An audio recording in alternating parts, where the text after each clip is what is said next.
dance when you're drunk with your friends at a party? What's your favorite song? Does it make you smile? Do you think of me? When you close your eyes, tell me what are you dreaming? Everything I wanna know it all.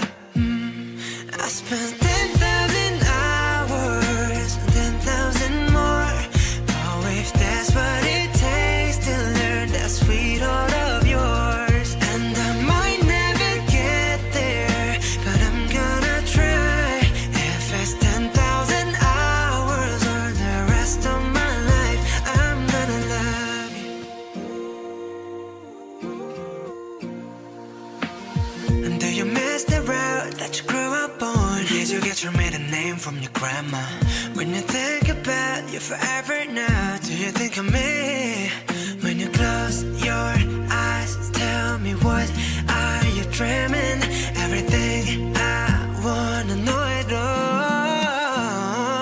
I spent 10,000 hours and 10,000 more. Oh, if that's what it takes to learn that sweet heart of yours. And I might never get there, but I'm gonna try. If it's 10,000 hours or the rest of my life, I'm gonna love you. I'm gonna love you.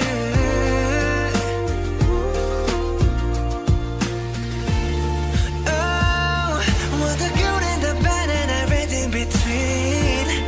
Oh, gotta cure my curiosity. Oh yeah, I spent 10,000 hours and 10,000 more. Oh, if that's what it takes to learn that sweet heart of yours. And I might never get there, but I'm gonna try. If it's 10,000 hours or the rest of my life, I'm gonna love you. I'm gonna love you. Yeah. And I love the ways I make you dance. I'm gonna love you. I'm gonna love you. Hi everyone! It's Army. Army time! We fucked it up on the first time. We're trying out a new intro. Let's try again. Hi everyone! It's Army time. The hands are important. Yeah, jazz fingers. Yeah, we're trying out a new intro because this will correlate to our audio-only version of the podcasts, which will be coming out. I am working on them, but they take a lot of time because each one comes from like 3.5 hours down to 2 hours. So it takes a while, but this will correlate with our audio-only podcast version. So look forward to that. Anyway, How are we going to transfer the jazz hands to the audio only version? well, that will just be a prize for anyone that watches visually. Jazz hands. Yeah. Spirit Okay. fingers. I don't know why that came to be like when we were just doing it just now. I was like, we obviously have to include jazz fingers. Anyway, introduction time. How have you been since our last recording? I've been good. I released the Army Finance 101 video on our channel. That did really well. And then what made me even Wasn't happier. it so good, everyone? It was so good. Everyone loved it as well. I was so happy to see Thank how many you. people enjoyed it and watched it. Yeah. And yeah. But the interesting thing is what was right when at the time I made the video, it was all speculation. So Mhm. it's been even more validating to see my speculations proven right. Because Yep. as we've seen, the BTS promo for their new single from everyone has just heated up, and it's been a nut house. Yeah, it's been crazy. We'll talk about that in recap, but yeah, we've got a smart cookie right here, haven't we? Predicting all of the outcomes. Yeah. So, what about what you, else Billy? have you been up to? Oh well, I've just been working on different videos, various videos for the channel. We've got a few things coming out, which is exciting. Oh my god, it's crazy how many like things I have in the works that I'm like, am I going to finish any of these, or is it just going to be like a whole bunch of videos that I'm working on at the same time? It's that so none ever get hard. done? Yeah, like when you have multiple projects going on at once, all of them like hover around the 50 to 75% mark, and you're like, Yeah. I don't have time to commit the last Mhm. 50 to 25%. So everything, you're Yeah. just like, there's too many things in my oven. Like they're all Yeah. baking baking at the same time. Something's gonna get burnt. Like I'm trying to juggle everything at once. It's like, okay, today I'll work on editing this, and then I'll do this, and then I'll research for this one, and it's like, that's so much. But it's fun. It gives me something to do. I started a new skincare routine. I'm trying a variation of like the 10-step Korean skincare program because I was inspired to do this. And yeah, I'm not doing 10, I'm doing 7 because 7 is the best. And I'll 7 members, 7 chances to be beautiful. Like, yes. I don't know. It sounded better in my head, but you know what I mean. But it's definitely helping. My skin feels softer and smoother, definitely, and healthier. And it's really enjoyable to just sit every morning and evening and like take care of myself for like a period of time. It makes me feel good. Self-care. But I am having a bit of a skin purge right now. My skin keeps breaking out, but apparently that's normal. But I've covered it up with makeup, so you can't tell. Thank God for makeup. Exactly. I feel bad for men in cultures where they don't wear makeup. I know, right? Like it's you just, if you're having a bad skin time or you're like whatever, whatever, we'll deal with this later. Makeup. I'm pretty. Yeah, exactly. But then I mean, I guess it's not expected of men, so it's kind of normal for them not to have to worry about that. It depends on the culture, because I think you and I talked about how like there's different beauty standards from men in Asian countries and Korea in particular, and that like it's way more common for them to wear BB cream and foundation to even out their skin tone. And I'm like, that's so nice. It makes them so nice to look at. And this might be cultural as well, but so like I was raised in a Russian culture, and growing up I was always taught like you dress up when you go out in public as a courtesy to other people, so that they don't have to look at you looking like a hot mess. No, I've heard that is part of Korean culture as well. Obviously, I'm not an expert on it, but I have heard that like it's a sign of like a respect to the people around you, that like you've made an effort like to present yourself in a good way. Whereas like literally in the UK, like nobody gives a fuck what you look like. Like it's fine, even hygiene, basic hygiene. Like try not to smell. That's about the extent of it. Well, that's a good extent, you know. There's pros and cons to it, as with anything else, but just like definitely, we all clearly appreciate BTS's emphasis on their own beauty. Yeah, their beauty regimes seem incredible, and this is why I was like, do you know what, I need to take better care of my skin because I'm not getting any younger, and it's always good to take care of yourself. Yeah. Okay. So, you know what else I did? I've been playing some video games, and I'm waiting for you to join me. You've been obsessed, but you play at like 1 a.m. my time, and you'll text me at like 1 a.m. like, you want to play some games? And I'm like, I'm trying to go to bed. It's 1 a.m. Stop tempting me. And I'm like, sleep. You don't need that. Sleep is for the weak. Sleep is for people who don't play video games. True. Yami did this to me the day before her Army Finance video was coming out, and it was like 1 a.m. and she was like, oh, will you watch this for me? And I was like, okay, I might have to do it tomorrow. And she was like, please, I need you to watch it. And I was like, okay, then. Well, that was important. Yeah. And she even used her whiny voice, like, please, I need you to watch it tonight. And I was like, yeah. You were instrumental in me feeling good about it, and you gave me great advice. And, thank you. And the video wouldn't be what it is without your input into it. So I just gave shitty comments like, you're so smart, oh my god. So yeah. I'm glad I could help boost morale. Yeah. But okay, I think that's about everything. I haven't really done much else apart from it's been really hot here, and yeah, that's about it. Let's move on to Army recap. Let's get into some recap of our favorite boys. We have so much news. It was funny to me because we had like weeks and weeks of hardly anything, and we were like, what are we going to talk about on Army recap? And then in the last 2 weeks, it's been like bam, bam, bam, bam, news.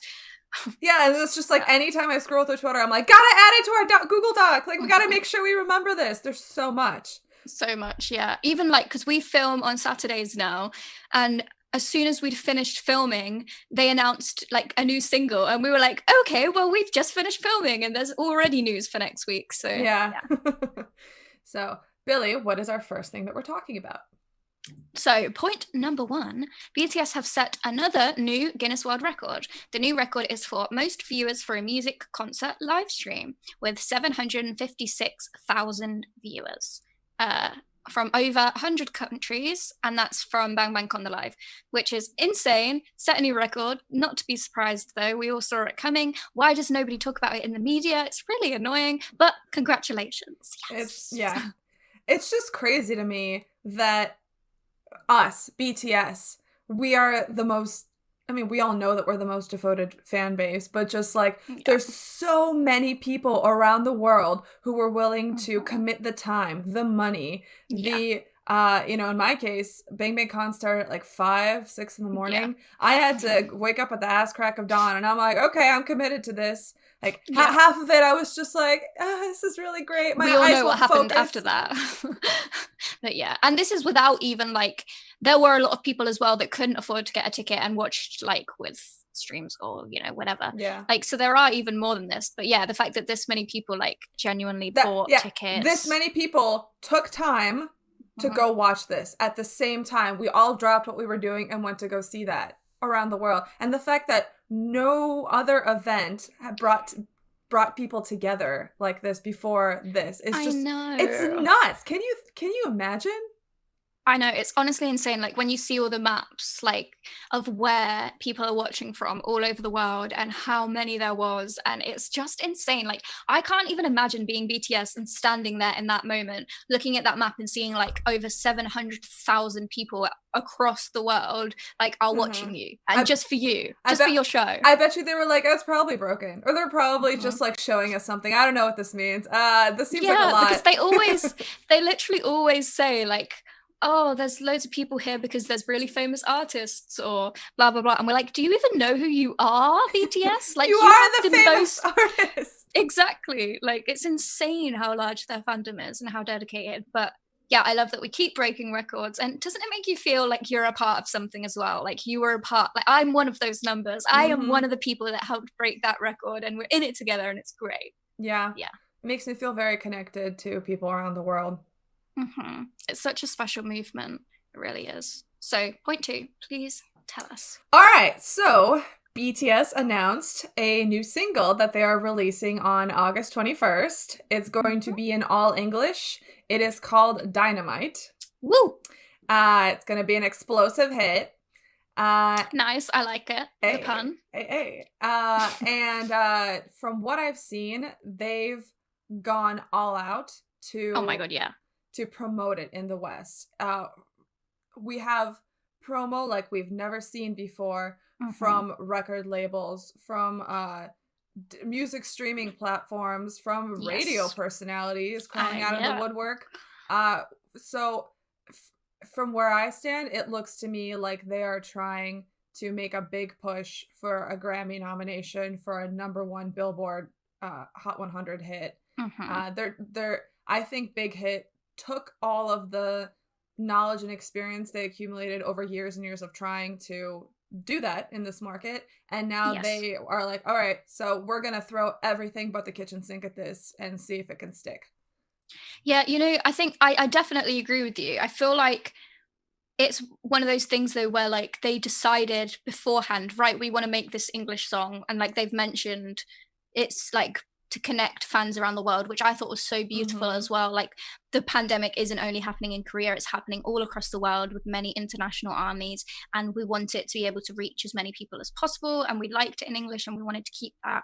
And so I feel like this came first, and then it was like, right, we're making an English single, let's push it as much as we fucking can. We have all of the knowledge, and they've put in place everything that we needed. Like I feel like they took the data and the experience, especially from On and what that achieved, and was like, right, this is what we can do to best like give us a chance to get these achievements that we don't need but we would like and we deserve, because they should be getting the radio play, they should be getting the #1, they should be getting the Grammy nom, and this is a prime time for them to be able to do that. And like if you think about it this way, when BTS releases Japanese music, look at how many like Japanese promotional events there are, like, but you don't get it in the West or like blah blah blah as much. Like it's just, if you want to support this then you can. I feel like they're doing the same thing here. Like we are releasing a song in English, so we are going to pull out all the stops that we can within this market, because this is where we're targeting like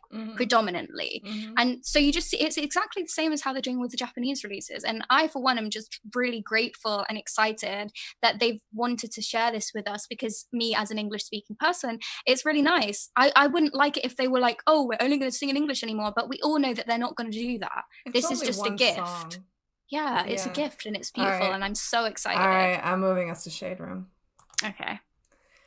Alrighty, so I'm sure I'm not the only one who has seen a lot of people complain all over social media that BTS said they would never sell out and make music in English. How could they do this? This is just pandering. I'm like, all right, it is one fucking song. It is one song. And Also, they've had English songs before. Yeah. Continue. Just from a linguistic and artistic standpoint, they're stretching themselves. Clearly, making music all in English is not something that is very comfortable for them. So it takes them extra work to make something that is all English. So from the standpoint of just an artistic talent development, that's what they're doing. From the standpoint of also, like, they repeatedly have said that they want to reach more fans around the world. So you might say, like, oh, well, English, isn't the only language in the world. True. But, the fact is that it is the business language of the world, meaning that international business is conducted in English because that is predominantly what every country teaches in school and what people know. Like most people who speak different languages have a kind of basic understanding of English. Like, it's not right, but that's the way that it is. Exactly. Like, it will reach a lot more people. Yeah, like it might not be like, you might not like that, but that is the case. English is the language that is spoken predominantly in the world between countries. And I when I say, like, it's the business language, it's as in, like, if you have two companies, one is Chinese and one is French, they're not going to speak to each other in French or Chinese. They're going to speak to each other in English. English is what is commonly, like, what it's ties transferable countries. Yes, thank you, that's what I'm looking for. So when BTS are saying we want to connect with other people, of course they would do it in English, because that gives them the chance to have also that song then be translated into local dialects of whoever the listener is, like the way we do with Korean now. So I just didn't understand why people were so hung up on this point, or on the point of, like, oh, BTS is selling out with their one song out of a discography of hundreds.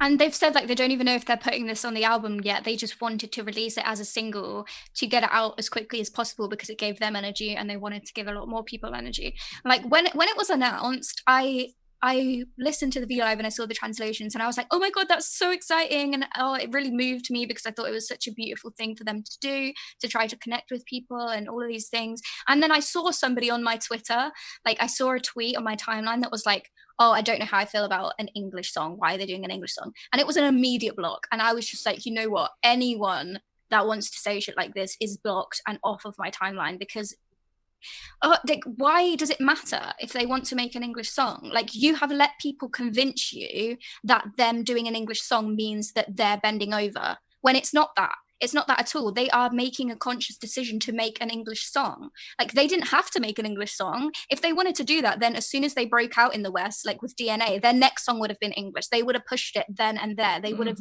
gone all out. They've proved everything they need to prove. So they can make an English song because they want to. Like, there's literally no issue with it. And it's actually really admirable. And I think it's brave. And I'm really supportive and happy. And yes, anyone who wants to talk shit about it, please think about it a little harder. And I agree with you completely. Returning back to recap. So, talking about the English single, so we've had a lot of promo, as you said. We've had stuff from Columbia Records, which was so funny to me when they had the countdown, and then the first countdown was like, follow BTS on Spotify. I was like, just like, we're like, I don't think you understand what a countdown is, but okay. Yeah. And then we thought that it was just going to be like each social media platform. It wasn't though, was it? Because the next one was, what was the next countdown? I don't know, but the thing is... Oh, the merch. Oh, like the vinyl? Not the merch, the vinyl and the cassette? Yeah. The countdown, like, it's just very confusing to me. Because, like, after it was revealed that the first one was just like follow them on Spotify, I kind of lost interest. So right now I'm only depending on my timeline to let me know if there's anything super interesting going on that I need to pay attention to. I mean, one thing that I did take note of was it seemed more like catering to the general public rather than ARMYs. And if that's the case, then it's like, for ARMYs, we're like, what the fuck is this? We get countdowns and loads of fun shit all the time. But if it's for general public, like, then it makes more sense. Like, they're trying to cater to those types of people that might be interested in BTS or whatever. Understandable. But yeah, we had loads of tweets promoting it, DJs hinting that it's going to be #1 rotation for all the places around the country, and we're all just kind of like, yeah, whatever, but fine. We're going back to Shade Room. Okay. You are feisty today. I'm so tired. I'm so tired of this bullshit because, all right, so here is, to summarize for anyone who hasn't seen my Army Finance 101 video, I went through iHeart's financials and I saw that the majority of the way they make money is through advertising. And because of the pandemic, a lot of companies have pulled out their ads from their radio stations. So now the amount of money they can make that way has dropped a ton. If you want to see the details of how all this works and the exact numbers, please check out that video. And so what they have left, their like 4th largest way that they make money is through events. So things like their like Jingle Ball or their upcoming iHeart Music Festival, like that's how they make money, or like the only way they have left to make a lot of money. And because Big Hit broke their Guinness World Record with most viewers for a live stream music event with 756,000 people from 100 countries. And apparently like Forbes said that they made like almost $22 million off of tickets. Insane. Like I'm sure iHeart's like, fuck, we need to get in on that. So they're having this festival coming up, and BTS is just one of many acts that are supposed to be on there.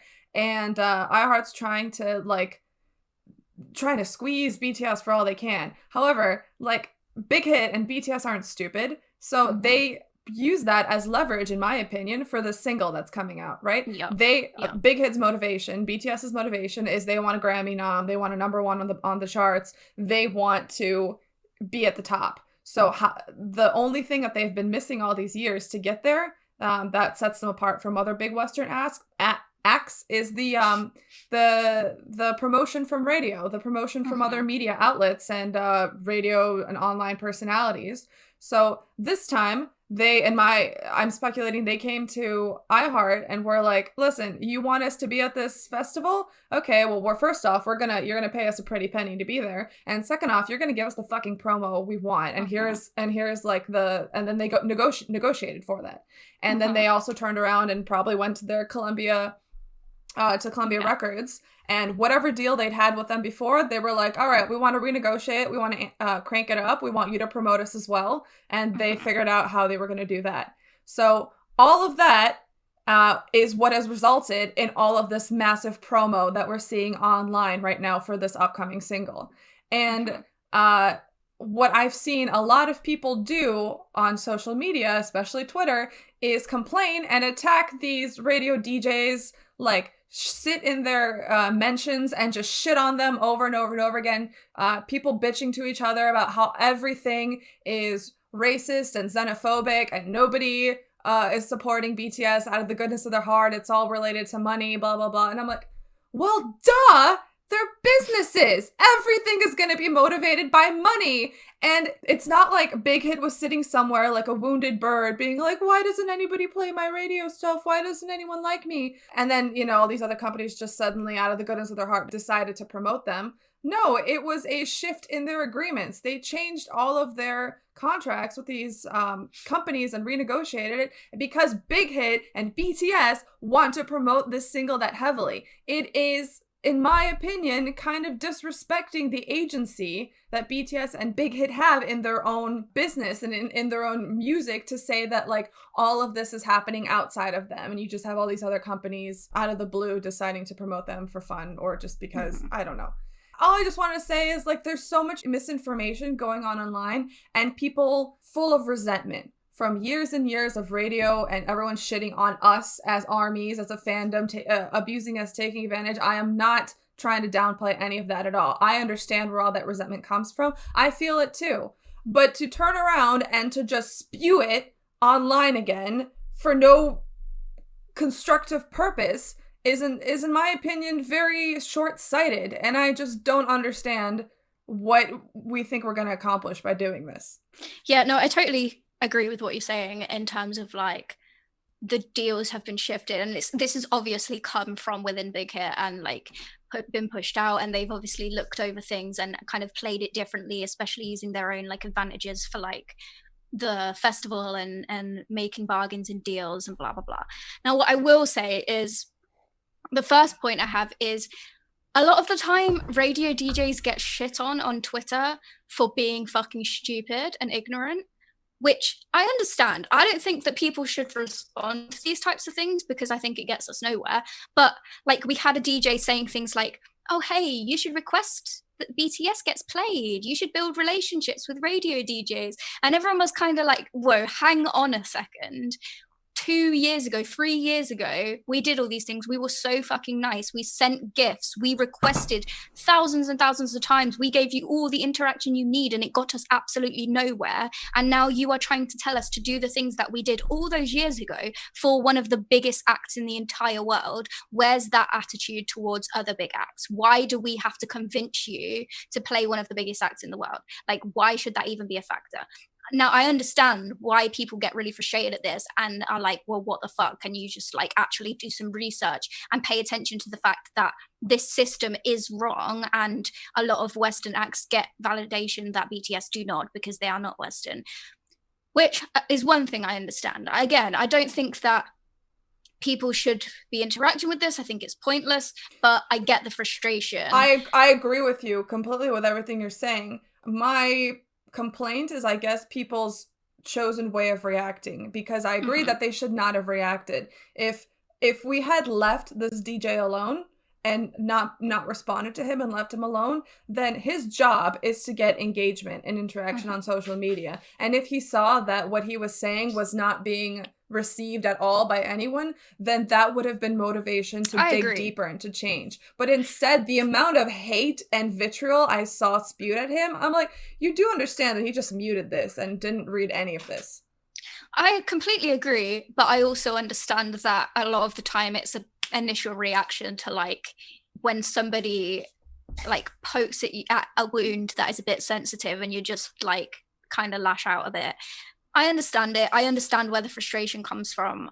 I try to make an effort not to do that, but I understand why people do that. Again, I don't condone any sort of hate, like vicious language or anything like that, but I understand people being like, yo, what the fuck? Yeah. No, and again, like any of the responses I saw that were polite or were just explaining like, how does this make any sense? Those are fine. The only part like that I'm concerned about is all the people who were like rabid dogs in those comments. Yeah. And I think my second point was like, even though all of these things are definitely coming from within and with Big Hit, and like it totally makes sense how all these different agencies and companies are working for what's going to benefit them, what's going to be the profit, how they're going to make money from one another, because nobody gives a fuck about each other because it's about making money for their company. Don't think it's right, but that's the way it is, especially in the business world, especially in the music industry. But my problem with this is, again, why is it so different for an Asian act than it is for a Western act? The problem I have with this industry is there's always like this cloud around something that's different, something that's foreign. Like you wouldn't have to have these debates if it was Billie Eilish, if it was Beyonce, if it was like Ariana Grande. You wouldn't have these debates because like people would look at their numbers, people would see what they're producing, and they would know how to treat them with this kind of thing. But with BTS, it's like a constant fucking battle and fight just to be acknowledged on an equal playing field. And I think, again, this is the thing that I have an issue with the music industry. I understand it, again, because this is how things are. Like things aren't equal, but it shouldn't be that way, and it should be changed, and people should look at different acts from equal perspectives. Like that's the other thing that just bugs me about this. Like there has to be all of these negotiations and things going on behind the scenes, and years worth of things, and saying, oh, we can finally benefit from you, when they could have benefited from them a hell of a long time ago, but they didn't want to take that risk because they were a foreign act. Like that's the other thing that just bugs me about that. Yeah, I understand that. I also don't feel like I have enough information because I'm not part of any Western fandoms. I don't know what the social media interaction between the DJs and those fandoms look like. Did they get asked the same things? Do they not? I don't know. I am like 90% sure that they do not. It's more done behind the scenes. Like fandoms aren't a factor into what gets played on the radio. It's like, apart from things like most requested, which is like every now and then. But if you have a big hit come out by an artist, it's just immediately put on rotation because that artist is popular.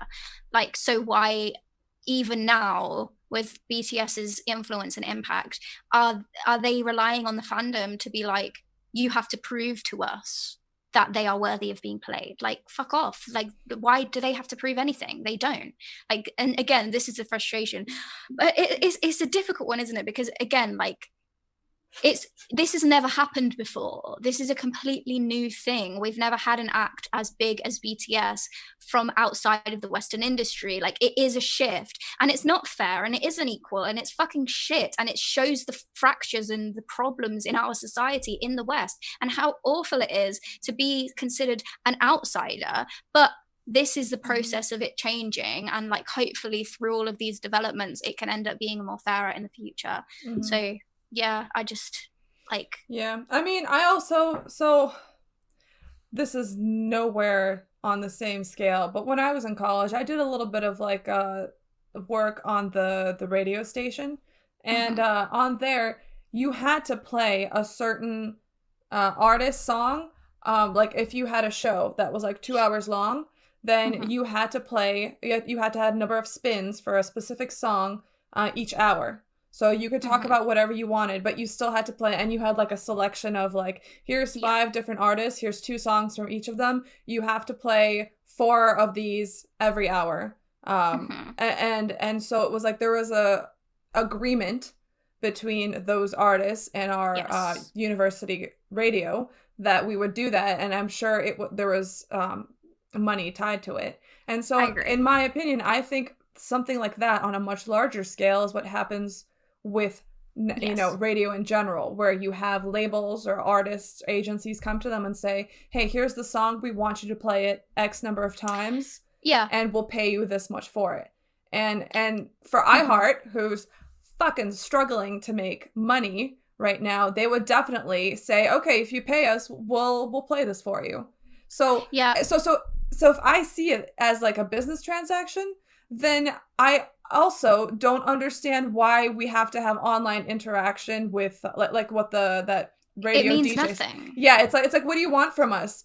Interacting will not bring you more money into your paycheck. That has to do with the agreement with Big Hit and its you know, partners. So what do you want from us? Why do we have to do the legwork? But engagement. It doesn't result in anything, and that's why armies get annoyed about it, because they tried that before and it didn't result in anything. And like, I'll just look at it from what I know. Like, the main radio station I know is BBC Radio 1 in the UK. So on their website you can see their rotations. So they have A, B and C, and like in the A class is like the biggest releases, and then in the B it's like the next biggest, C is the next biggest. And if you're in A, you get played the most, like, per day. If you're in B, you get played a genuine amount. And if you're in C, you still get played quite a bit, like, just not as much. And then there'll be, like, a few more that they'll play that are, like, outside the rotation, I think that's how it works. But yeah, I'm pretty sure that, like, how they decide what goes into each category must be linked to, like, the label and how they pay for it, or like, I'm speculating here, but yeah, that would make complete sense to me from a business standpoint. I think what you're saying holds water. Yeah, but I think that like this whole thing with ARMYs and BTS really shines a light on like the fact that, okay, we get it, you're trying to make money, cool, whatever. If you don't play BTS just because they don't pay you to play them, okay, but why is it a factor for charting? It should not be a factor for charting. Like, that's my issue. That I agree with. Like, if it wasn't a factor for charting, then play whatever the fuck you want. I don't give a fuck. Like, if you don't want to play BTS on the radio because they don't pay and you just want to do this whole shady business thing, then fine. But it becomes an issue when your numbers and your chart ratings are a factor of this. And then who decides how many plays you get? Like, that's just dodgy to me. Yep. I agree completely. And that's the part that I need more information on, because I agree with you. It doesn't make any sense. And it seems really shady. Yep. And the only other thing I can think of about why we're having these radio DJs talk online on Twitter about like how we need to do A, B, and C and interact with our local radio stations. Well, interacting and engagement on Twitter for a big, for an official account like that, they make money that way. Not a lot of money, but when you get interaction and you're one of the paid Twitter accounts, you earn income from that. So maybe they're just trying to take advantage of a very active fandom, online fandom, And I think the other thing is that like a lot of radio DJs themselves are probably just very naive to everything that happens, that everything that's gone on in the past and everything that's going on now, like they just play what they're told to play, and ignorant, exactly. But again, that's a thing that gets armies pissed off, because it's like, can you not do like the basic minimum and just research into what you're saying? Because like the thing is like, I don't think radio DJs should be hated on, and I don't think we should send these types of things, but like they bring it on themselves. Like, just fucking do your research, be a bit more mindful, do your job, and then maybe you won't get that, because there are a lot of people that are pissed off and are fed up of being like constantly treated like shit. So at the same time, I kind of get it. Like, whatever, just like don't talk about what you don't know anything about, and then you're fine. Yeah, true. Anyway, back to recap. Yes, recap. So yeah, we had cassette and vinyl versions, which is great. I hope that they release these in the UK, because I want to start a collection for the vinyls. I want a vinyl and I want a cassette. I would buy them, but like the shipping from America would be too much. But the cassette thing, I'm like, it's really cute. If like the theme of this song is retro and they did cassettes, like I think that's adorable. Yep. But from a logistical standpoint, I haven't had a cassette player since I was a little kid. Oh, I have a cassette player. I still have one roaming around. So yeah, I could buy the cassette and listen to it. But yeah, I would just hope that they sell those in the UK. So like that's where the term B-side came from, right? From cassettes. Yeah. So I wonder what they would put on the B-side. Yeah, well, because there's a B-side music video coming out. Like, we'll move on to that now, because we have a schedule for promo. I've attached a photo of it. So we've got on August the 10th. Yeah, the 10th EST time, August the 11th KST time. We have teaser photos. So we have 3 sets of teaser photos, which is exciting. I always love a photo. Then we have an official MV teaser. I wonder if this will sound anything like the song or just nothing like it. Probably. I never trust their teasers. Yeah. They always mislead and make you think it's something completely different. Yeah, but I'm so glad we're getting a teaser this time around, because we didn't last time. It was just right, we're throwing all of this at you blind, so it's good that we get a teaser. But I'm like, do I watch it or do I not? I'm gonna watch it. I'm definitely like what kind of self-control would you need as an army not to watch it? And then they have a countdown live, so that's cool. I'm interested about that. I wonder what that will be. And it's a YouTube live, so will they be on it? I just thought it would be like 30 minutes 29, like a countdown type of thing, and then maybe like 1 minute beforehand they'll be like, hey, check out our new single. That was kind of what it was like for On, wasn't it? Because there was a premiere and then probably. But this is at 4:30 a.m. for me. Okay, so then you have the official release of the music video, and then 5 a.m. Okay, well then they're doing a comeback on on VLive, and for you it's at like 11 a.m. For me, it's at 6 a.m. and I'm on the East Coast. So for this English song that is being heavily promoted in America, it's going to be at 4, 5, and 6 a.m. depending on where you are in the country. And I'm like, no one will ever budge their timetable for BTS fucking VLives. Well, the comeback live, like, that's for armies, really, isn't it? Like, the comeback lives are always for armies. For me, at 6 a.m. For anybody in the central time zone, 5 a.m. Anybody on the west coast, that's 4 a.m. Set your alarms. They know that we always wake up early for BTS anyway, so they know we're going to do it, aren't they? Like, wait, 3 a.m. I think... Sorry, I can't count. 6 minus 3 is 3 a.m. And whatever. Anyway, keep going. Yeah, so, like, they know we always wake up at that time anyway, but they've changed the release time for the actual single to like make it most promoted in the West, because normally it's released at 6 p.m. KST, but it's being released at 1 p.m. KST. So normally it's released 5 a.m. your time, but it's being released at midnight your time. So that's like prime, like I'll still American, be awake, whatever. Thank God. Yeah, because it's for the cycle to count on the chart. Yeah. But which is again is another indication that they're trying their fucking best. Yeah, they want this one to be promoted to the Western industry, which is great. But yeah, it'll be at 5 a.m. my time, so that sucks, but it's fine. I guess we all have to suffer sometimes. Yeah, some armies around the world suffer for anything, and we all just pass pass around the like suffer baton. We're like, is it your turn? Sucks. Good luck. Yeah, I always set my alarm like 15 minutes before anything like this, so that I can like wake up and like quickly scroll through Twitter and be like, oh, what's happening? Really? I would just snooze all 15 minutes and then be like, it's because I need time to get excited, because otherwise I just wake up and I'm groggy and I'm like, oh. But if I give myself 15 minutes, I'm like, okay. Well, that's how I was for Bang Bang Con the Live. I woke up early and I was just like staring at them. I'm like, yeah, well, whatever.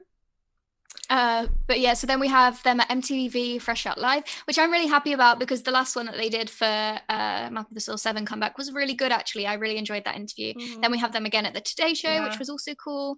And then here we go, Dynamite music video B-side, which is on the 25th. I had no idea what this is. Do you? So I'm assuming it will be another music video, but maybe it will be a different remix of the song. Wait, so it's the 25th, so that would still be in the tracking week. So maybe it's like a different remix version of the song. Maybe the B-side version of Dynamite is like a different type of instrumental, or who knows. I have a theory that this is not the first, this is like the second or, well, this is pretty much the second time that they are releasing more than one music video for a song. On was the first time that they did that. And it confused a lot of ARMYs because we're so used to doing our best to get the music video to have the most number of views in the first 24 hours and all of that. I am wondering if Big Hit is trying to tell us, calm down about that. We don't care about that anymore.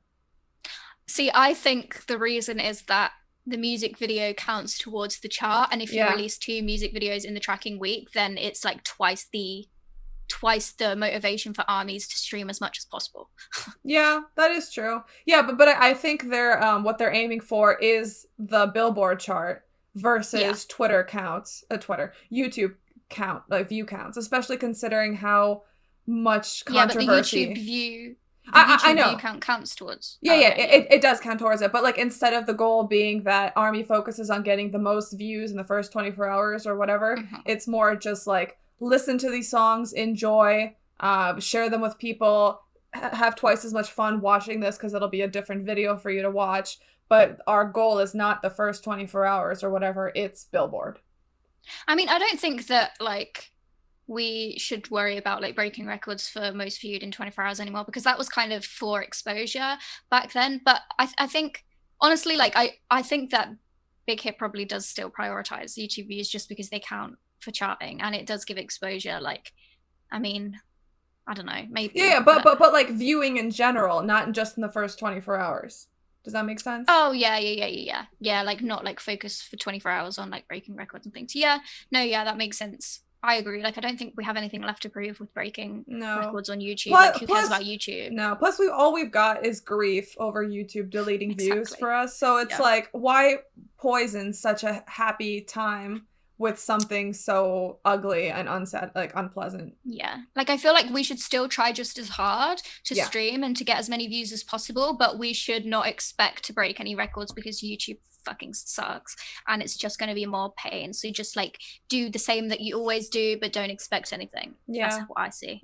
And then enjoy a whole week of like streaming instead of just, because it all counts. Instead of the most views in 24 hours, let's give it the most views in a week and add it to the Billboard charts. That's a good goal to have. I like that.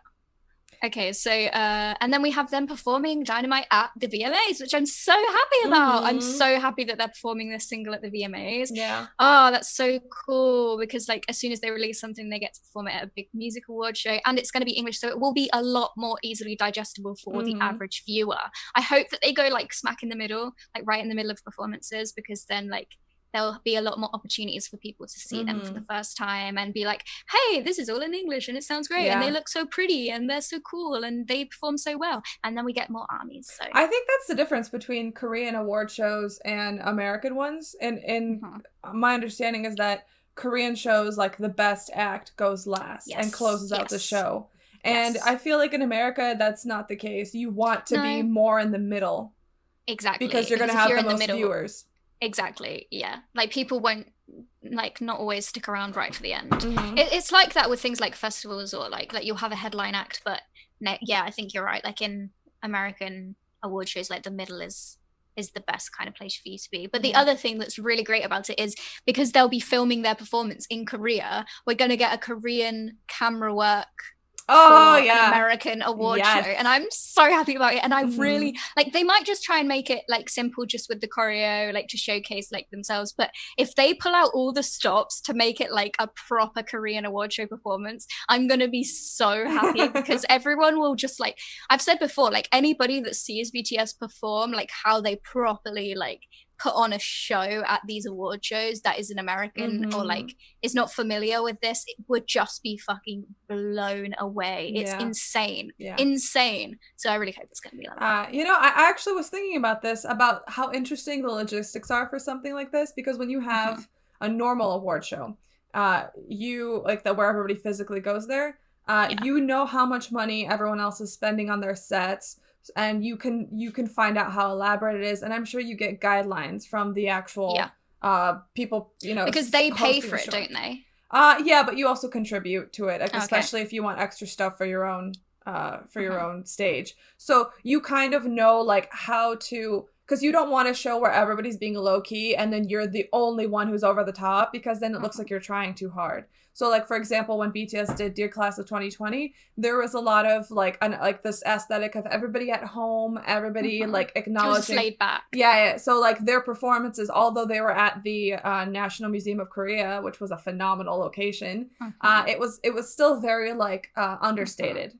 It was a lot of focus on just their vocals and their visuals versus like a choreo or like a big charismatic stage presence, although they're always charismatic, but you know what I mean. So I wonder for this what the guidelines were. Like, is it going to be a lot of over the top stuff? And I just really fucking hope that they've just sat there and they're like, right, we are performing at the VMAs for the first time, one of the biggest award shows in America, and we're performing with our English single, and we get to film it and record it and plan it ourselves. So let's just fucking show them what we've got. Let's go all out, let's fuck it up, and let's just like completely annihilate everyone. I hope that's their mindset. Maybe I'm being too petty. Maybe they're just like, oh, okay, we'll just put on a nice performance like we normally do at American award shows. But I just hope they're sat there like, we're 10 times fucking better than anything any of these bitches are gonna do, so let's go all out and just prove everyone how good we are. You know, I wonder for them if it's also like they're trying very hard not to commit like a cultural mishap by like, if I wonder if they think being over the top when everyone else isn't would be seen as very bad. And like I don't have an answer to that, because from my standpoint, if I agree with you, if they were over the top and just killed it, I would fucking love it, and I know they would be they would create an internet sensation over it. But I also wonder if that would ruin their relationships with other people, because they who were performing, because they would feel upstaged.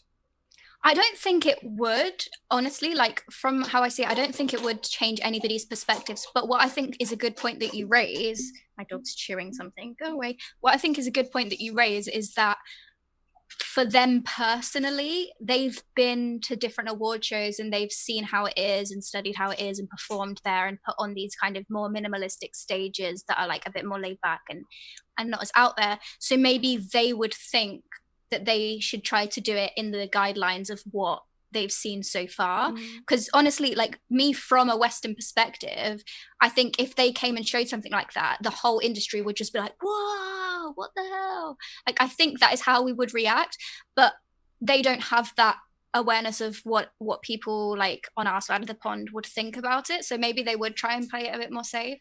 You know, I'm talking about like ruining relationships with artists from other labels, because also the hosts of the VMAs, like, they're supposed to be in charge, right? So if they had pre-approved a big intense stage for BTS but didn't let everybody else know that, like, oh, they're going to be big and intense if you want to, you know, do it too, then like it might, like, it's a very delicate balance, because no artist wants to look like the idiot who, but the thing is, like, you're in charge of your own performance. You can make it any way that you want to. Like, I don't know if it's like that. I feel like there's parts of it that are something you agree to with the hosts.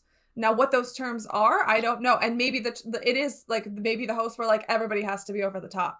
And if that's the case, but like, awesome. When you watch American award shows, like, you have certain performances like Adele's, where she will just stand there with a piano and that's it. And then you'll have things like I'm thinking of the Grammys, you had Tyler the Creator with all of the people and the crazy big dance things, and then you had like Camila Cabello, who had like just pictures behind her and she was just singing. Like I feel like a lot of your staging comes down to what you want to present. Like you had Halsey that time when she did the big painting performance. And and I think though that's something that like the hosts of the award show go, we want a big performance here, and here at the end. We are thinking, who could we do? How about you, and you? Do you want to do this? We will give you X amount of money to do this. You have to invest X amount of money into this kind of stage. It's got to be a big production, this number of backup dancers, and we have final artistic approval. Because and I'm thinking also that might be the case because of the time when what's her name, Ariana was supposed to perform at the Grammys and they wouldn't approve her final performance. That's because it was too long though, wasn't it? No, I don't remember. It was like she said something on Instagram about how she wanted to do all of these extra things and they didn't like the performances that she had picked out and she didn't want to do what they wanted her to do. Oh, okay. Maybe. But I mean, if it's this scenario, which is unlike anything else, where they are going to have to film it themselves and like submit their performance, they'd probably have a bit more creative control over it, wouldn't they? Because the award show themselves won't have to do anything. Like it's just like I mean it's video. Well, I mean I think it's still the award show's reputation on the line of creating a good show, an entertaining show. Otherwise, Big Hit and BTS could present their performance on its own. But I do agree with you that I think they have way more creative control, but they still would probably have to be within the guidelines that they were set.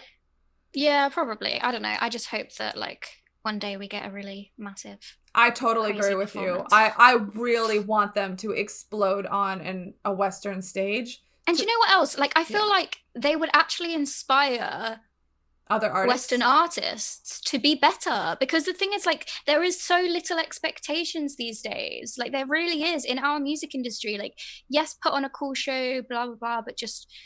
It's nothing in comparison. And when you think about like Ariana Grande's reaction to watching BTS perform, like the on choreo, and how insane she must have thought of it, and like because it's nothing like you've ever seen. Like show something different. It can inspire other people because they can see it and be like, holy shit, I didn't even think about doing something like that. I should incorporate like that's that allowed. into my work. Like that's allowed. People want that. I want to do that works. Too. Yeah. Exactly. Like, and this is why I just feel like BTS should be given so much more of a platform, because like I've experienced that myself as a person watching them and being like, holy shit, I never even thought about something that crazy and cool, and now I'm inspired to like take these things and put them into my life. And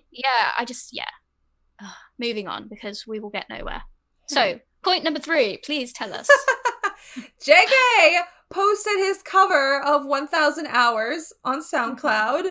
It is amazing. Oh my god. Is so... I love his voice. I love the way he sings in English, the way he emotes through his singing. I love everything about it. And I think the first thing he did was he posted like a snippet of it on Twitter. Yeah. And then everybody was like enjoying it. And then everybody else was like making fun of it because it said it was like posted from Twitter for iPhone. And everybody was like, excuse me, aren't you supposed to be Samsung ambassadors? What is this iPhone? And then he deleted his tweet and everybody was like, oh no, did we offend him? And everybody was upset because it was like for the next 6 to 10 hours, I don't think we heard anything from him. We were like, oh no, like we did upset him. We should have stayed quiet. But then he posted the full song on SoundCloud instead of the like 50-second clip that he had posted before. And it's so beautiful. Oh my god, it's so soft. And like his voice sounds like ASMR. Like his voice is so whispery and like it just goes right into you. And the song is so cute. The words are so cute. I've not heard this song before. Apparently it's really famous, but I've never heard it. And and he named it 10,000 Hours with ARMY. So he was dedicating it to ARMY, and the words are like, oh, I'll spend my whole life getting to know you and loving you. And I was just like, could you not? And his English, like, we all know that he is good at pronouncing English words, especially in his covers. But there was something different about this one. Like, the flow of the sentences, and like he didn't pronounce certain letters harshly like most people do when they're pronouncing a foreign language. Like, you pronounce it very harshly. He pronounced it in like the kind of everyday way that like native speakers pronounce words, like how they pronounce certain sentences and make certain sounds softer. Like I'm thinking of grandma, like we say like grandma, whereas like if you're someone learning English, you might pronounce it like grandma because it's pronouncing the thing. But like he even had those types of things where he was pronouncing the words like completely like a native speaker, and it was just so cute, and I understood all of it straight from the beginning. It made me so I proud. really like his so diction. Cute. There are other places Same. though where he says things a little softer than we would in English, like because of his Korean background, and I love that as well. Yeah, it's just it's an adventure listening to him speak English because I never know what I'm gonna hear. It's not gonna sound the same way I'm expecting it to. And I loved his like ad libs at the end. He always adds those little ad libs at the end, and he even had like a note that was kind of like a country twang type of feel. And I was like, I love that. It was so good. And yeah, I just thought it was amazing, and it made me so happy when I heard it. And his voice is like an angel. And thank you for releasing this to us for free. Thank you, baby. It was amazing. It was so good, and I love you. Okay. Yeah. Next news. So, are you ready? Are you ready to go in the soup? Oh God! I feel like you're my mum just now, and you just really embarrassed me. Anyway, are you ready to go? I'm ready to go. I'm gonna go fucking live in the soup with BTS. I'm not gonna go with you. I'll go by myself. Anyway, we have a new reality show, BTS in the soup. Woohoo! And soup means forest. Yeah, in Korean. Forest. Yeah. So the first episode is airing on the 20th of August. It's so soon. I know. I love that they just throw these things at us and it's like, okay, a couple more weeks and you've got a new reality show for 8 episodes. Nice, cool, yeah. And I'm like, yes! Yeah, episode is going to be released. The next day is going to be the single, and then we're going to have a VLive, and you're never going to sleep again. I'm like, okay. It's fine. It's absolutely fine by me. I'm so excited. It looks so great. The preview that they showed of just them, like, it was so beautiful. The place that they're shooting in is so beautiful. It looks so relaxing and calming. And they were just reading and meditating and looking at the sky. And oh my God, it's everything. Remember when we talked about like Bon Voyage 4 and how nice it was just to see our babies like just relaxing and having time for themselves and just being alone and able to have that time with nature, and we get it again. I'm so happy. We're so overbearing sometimes. We're like, they need to relax. We like seeing them relaxing. It calms us down. Yeah, it does though. Like seeing Taehyung sitting there like practicing breathing techniques while meditating. I was like, baby, I'm so happy for you. This makes me so happy. I know. And I'm just like thinking back to the earliest Bon Voyage I've seen is 3, which was a lot of them with their handheld stuff. I can't believe you haven't seen number 1. Number 1 is so good. I'm working on it. Okay, I have like this. Can we watch it together, please? Yeah, let's watch it together. Okay, nice. I have like this much free time, and it's right now being spent on this channel.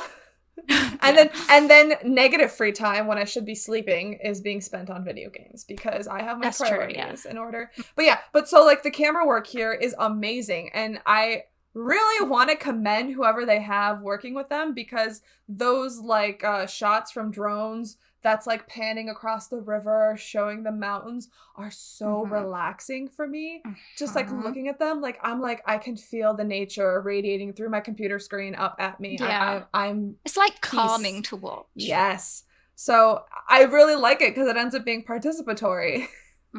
Yeah, like you feel like you're there and you're like, this is nice. Yeah, I'm just really excited that they get to have this kind of break, and it's cool that this is like BTS version, so I feel like Big Hit are doing it with other acts as well, which is really cool. But yeah, I like the fact that like they're airing it on JTBC or whatever, fuck you guys, but they're like Big Hit is producing it themselves, so that's really cool. Yeah, it just looks really nice. I'm really excited. Is this supposed to be part of Bon Voyage or no?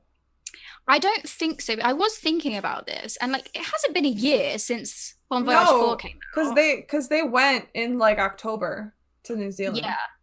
Yeah, so like I feel like this is just an extra thing that they're incorporating, like some new show or who knows. It looks recent though because Tae has his curly hair in it, so maybe they were just like, hey, we need something else to make money with, so let's do another reality show, but a nice calming one. Maybe. Yep. Okay, so ARMY membership renewal is coming up in August. Yes. And last year was the first time they'd had this global ARMY membership. So that lasted a whole year. So it's coming up on August when it's time to renew or purchase new. And this year they're going to have 2 versions of it. one version which is just a membership, and the other version which comes with like merch pack add-ons. Yeah, you get like 4 exclusive pieces per year for this like tier.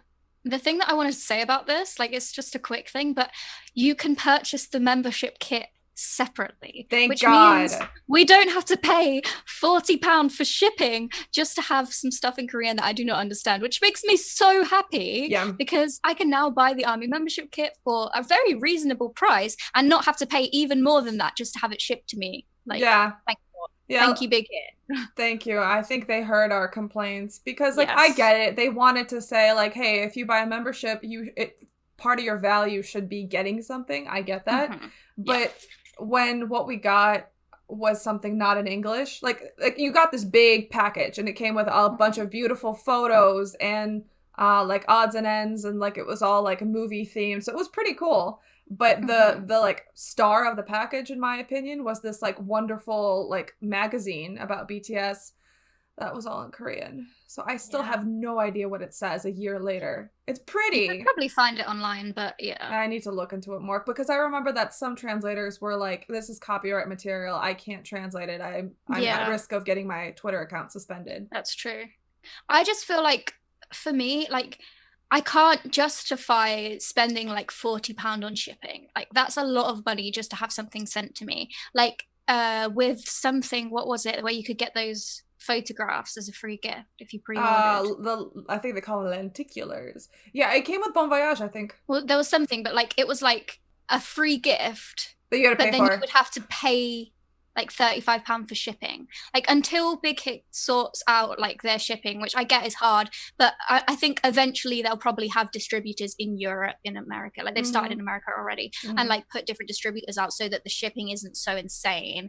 Because like I couldn't justify buying the ARMY membership kit because of the shipping. Like, I can't justify that, like spending more on than the actual thing itself. I agree. So I'm just really happy now, because I will buy this ARMY membership straight away, and I'll be very happy about it because I don't have to purchase it with the shipping. Thanks, Big Hit. I do think they must have like seen all of the people's like complaints about this, and I hope they do sort out their shipping soon, especially for Europe, because it's very hard to get things in Europe. Yep, it was the same cost here, like $40-something, and I was just like, I'm okay. I don't need it. Not for $40. Like, I really want it, but like I just can't. I'm sorry. Yeah. And this is the thing, like, they would probably make more money if the shipping wasn't so expensive, because more people would buy it. Yeah, this is supply chain management, logistics. Like, this is stuff that I like. And I think they are moving in that direction. And they tried a little bit, like, for example, the Speak Yourself tour, the merch for Love Yourself, which came before it, all came from Korea. It was way more expensive. There was a lot more limited supply of it. At all the tour stops I went to, it was sold out in like the first half an hour to an hour of the merch tents being open. It was ridiculous. The demand was way bigger than the amount of stuff they had, and all of it was expensive. So for Speak Yourself, they had a lot more merch, a lot more clothing items, and you could tell based on the quality that a lot of it was made in America. So that's why the price of it was a lot lower. So it was like a give and take, because all the stuff from Korea, in my opinion, was a lot more higher quality, but it was way more expensive because it had to include the cost of getting that crap to America. So I think that was, during the tour, that was the first time they experimented with that. And I agree with you that now that they have this US headquarters that they're opening up, that they're going to have a lot better... They're going to work on having a lot better relationships with distributors and manufacturers in America. Yeah. And even getting stuff from America to Europe, I think, is cheaper than going from Asia to Europe. I mean, they have kind of slowly been progressing with this, because like you couldn't buy the albums anywhere else except from Korea at first, could you? And then like now it's on Amazon for the US, for the UK. And then like with Map of the Soul 7, like they had specific stores where you could buy like the vinyl and things like that from like a UK store. So you could like, and the shipping was just normal shipping prices. So I feel like they are slowly moving in that direction, where they will have distributors in the different continents where they just ship from there. Like, they have factories where it's made in that place and then sent from that place for the people buying in that area, which is great. Like, it takes a lot of time, because at the end of the day, like, not many people sell things to all these different types of places all around the world, like from one brand. So I mean, unless it's actually like a specific brand. So, you know, we talk about like the economic impact that BTS and Big Hit have had on the Korean economy. By doing things like this, by distributing their production of their products to other places in the world, they are now helping the economies of those locations as well. So look how much of a positive global impact this one company has had. And it all started from creating a group of 7 men who had these inspirational ideals that resonate with so many people. Look how much positive impact we can create in the world when our foundation is so has so much integrity.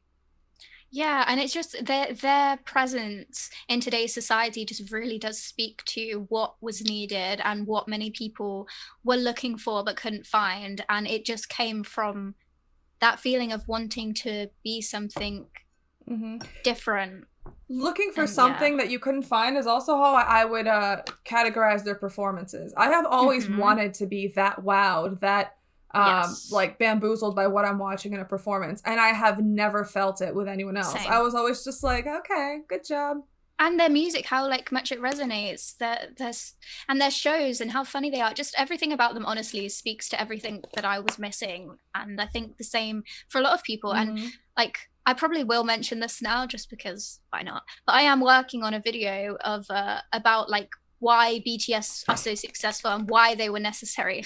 You've been dying for me to talk about this. Yes! But like why they were so necessary in the societal context of today's day and age. Like I want to research it from an academic perspective of my background and see like into the social context of why they like did so well, why they resonated with so many people, and why there's such a big change and such a big impact on the world globally. So I am working on that, and this is like it ties into this because they came about as something that the world needed, and to shift away from one thing that had become very isolating. And I won't go too far into it, but yeah, there's just a lot of fun things that I'm planning for this, and it's exciting. Billy is brilliant on this topic and in general. But like she's shown me some of the research and like excerpts from things she's been reading, and we've just been like exploding and obsessing over how true it rings when someone finally finds the words to explain to you why you feel so strongly about BTS, why this whole fandom, being a part of ARMY, resonates so deeply, and why we're so enthusiastic and happy and joyful being a part of it. It's incredible. It like literally opens your eyes, opens your mind, and you go, yes, this is, you know what, like, I'm validated. Exactly, like that's what I was just going to say. Like it validates everything about this fandom and why we feel the way that we do, because like looking at it from a very academic and objective positioning, and looking at the state of the world and looking at the different methods that BTS employs and how it's so like relevant in an academic field, in a societal field, that it's not just, oh my God, I love a boy band and it's great. Like it's genuinely a societal movement. And when you actually get all of these things explained like from start to finish, which I've been doing by looking through what other people have thought, and I'm hoping to make into a more digestible version for you guys, it just really like you sit there and you're like, exactly, that's how, that's why. Like it's not just something that is just meaningless. Like BTS is a phenomenon that will be studied in universities. It already is being studied in universities as a massive cultural shift. This was part of my speciality, was contemporary culture. And like when you look at the culture and the different things that have come, like BTS is a starting point for the new way of living and the thing that people want to see moving forward. And that's why they do so incredibly well. And like you can pin it back to that, like to, yeah, it's just so fascinating. Anyway, everybody support Billy. This is going to be an amazing video. I can't wait. Yay, yay, yay, yay. Yay. It'll be fun. It's probably going to take me a while, so bear with me on this one. But yeah. The end product will be beautiful. Next news. So we've kind of talked about this already, but BTS were outperforming Dynamite at the VMAs. The other thing that we haven't mentioned is that they are nominated for 3 awards. Best Pop, Best K-Pop, Best Choreography. I mean, there was a bit of a nightmare with this one, because why do they still have a Best K-Pop category? But I mean, they still have a bloody Best Latin category and Best Urban category, and it's all bullshit and none of it should be there, but it is. So what are you gonna do? Whatever, they're nominated, and the Best K-Pop and Best Pop are fan voted, and Best Choreography is chosen by critics.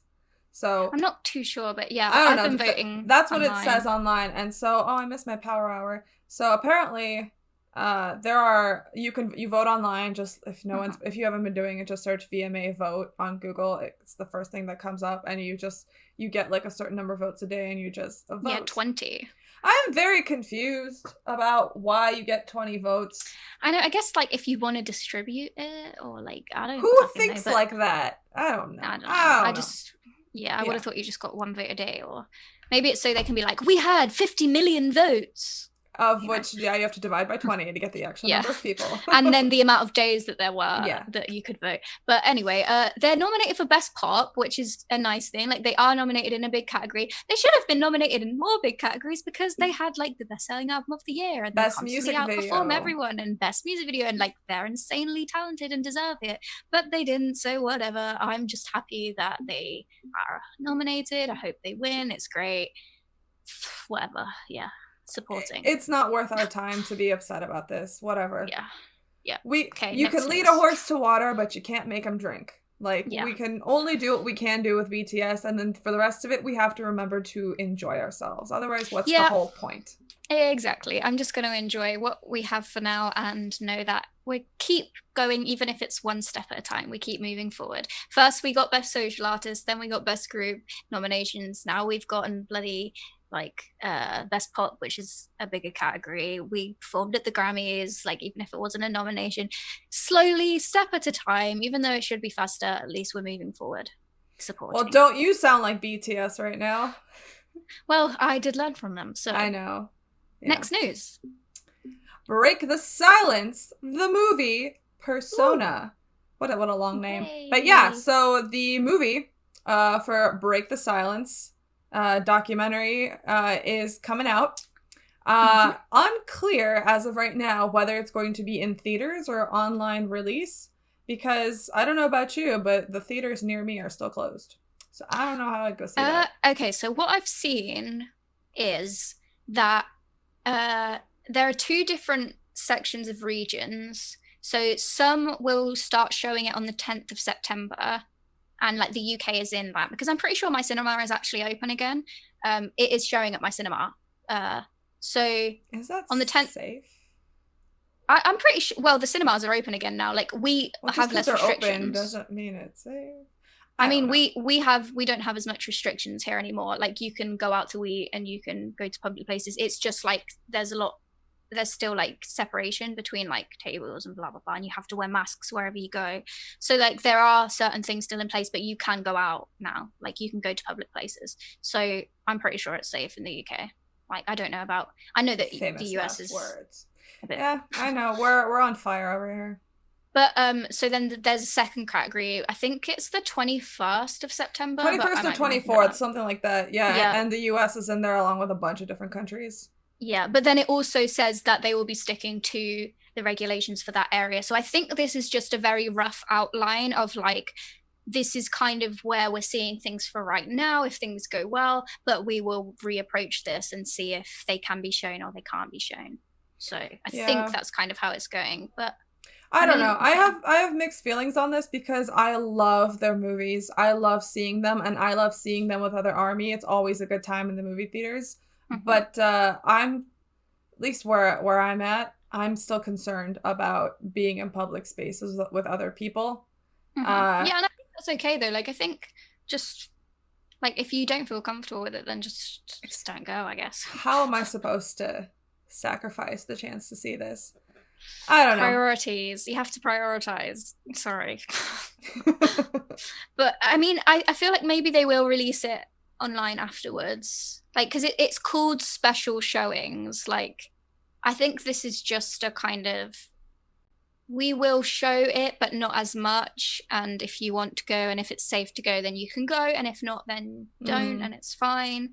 Like, it seems like they're sticking by all the regulations, and then each person just has to kind of make that decision for themselves. Like, where I am right now, I feel fine going out in public as long as I have a mask on and I stay a reasonable distance from people. So I would go to watch it, but that's my personal decision to make. Like, and it depends on what your country is like, what the restrictions are, if you're at risk as a person or you're around anybody that's at risk, which I'm not. So yeah, I think it's just I mean they probably we're planning on just releasing this anyway. I don't know why they haven't pushed it back further, but maybe it's just like we want something nice for people, or we need to make money, or here's my take. It's they're doing it with the company that they've worked with for a while, Trafalgar.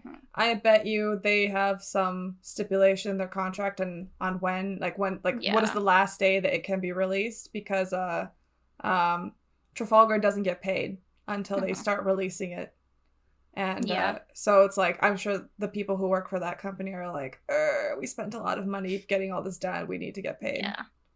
Yeah. Which, I mean, I understand as well. They probably won't have as much of a box office smash as they did with the other ones. But, I mean, they probably will end up releasing it online as well. After, like, I would speculate that they will show them in cinemas at much less viewings, like, just... like specific ones, and maybe just to give people the chance to see other armies. Exactly. Yeah. And then after that, like, they will probably release it online. That would be what I would think they would do. And like, they probably at the cinemas, they will have regulations. So maybe like in a 50-seat cinema, there will only be allowed like 25 people to go, and there'll be like less showings or something like that. They'll be safe about it. They're not just going to be like, hey, everyone go to the cinema and watch the movie. Pack with it all in! these people around you, and like everyone get in there. And so yeah, it'll be safe. Yeah. Okay. So looking forward to that. Next news. Yes. News melts my fucking heart. I know, right? So we had BTS TinyTan Magic Door video today.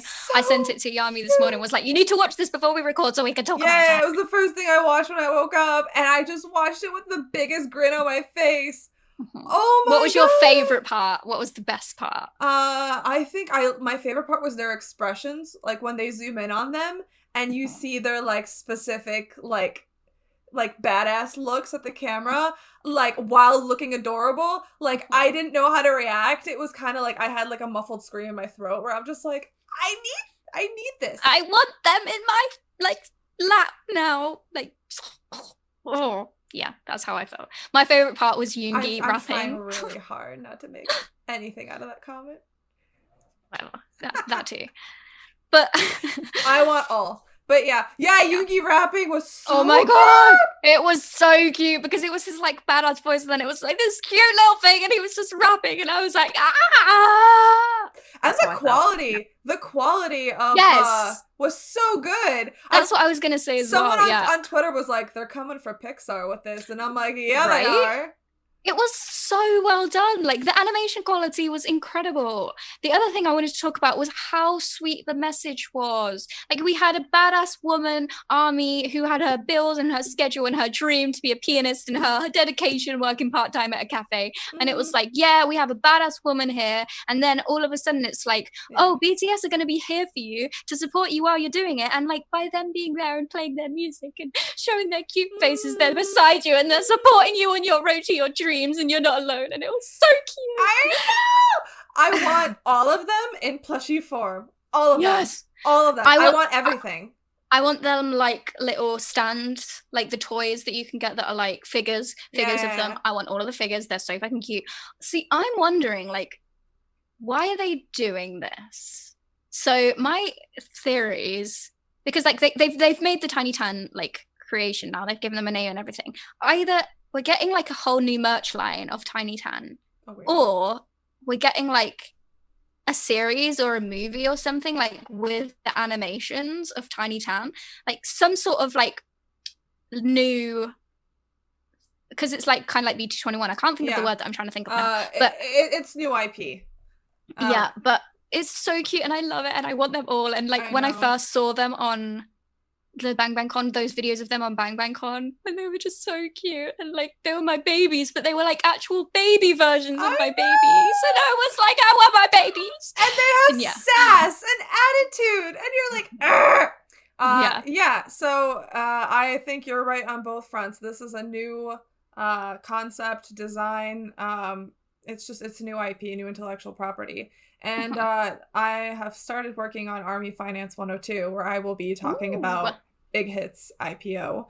And in order for Big Hit to make it clear that they are not a one-trick pony, that is solely dependent on BTS to sustain itself as a company and to sustain its money-making abilities, they had to take a lot of steps to explain or to demonstrate the other ways and ideas that they have that to make them a sustainable business outside of BTS, which is good for BTS because then it puts less pressure on them to sustain everyone's job in that entire company by continuing to perform at 100%.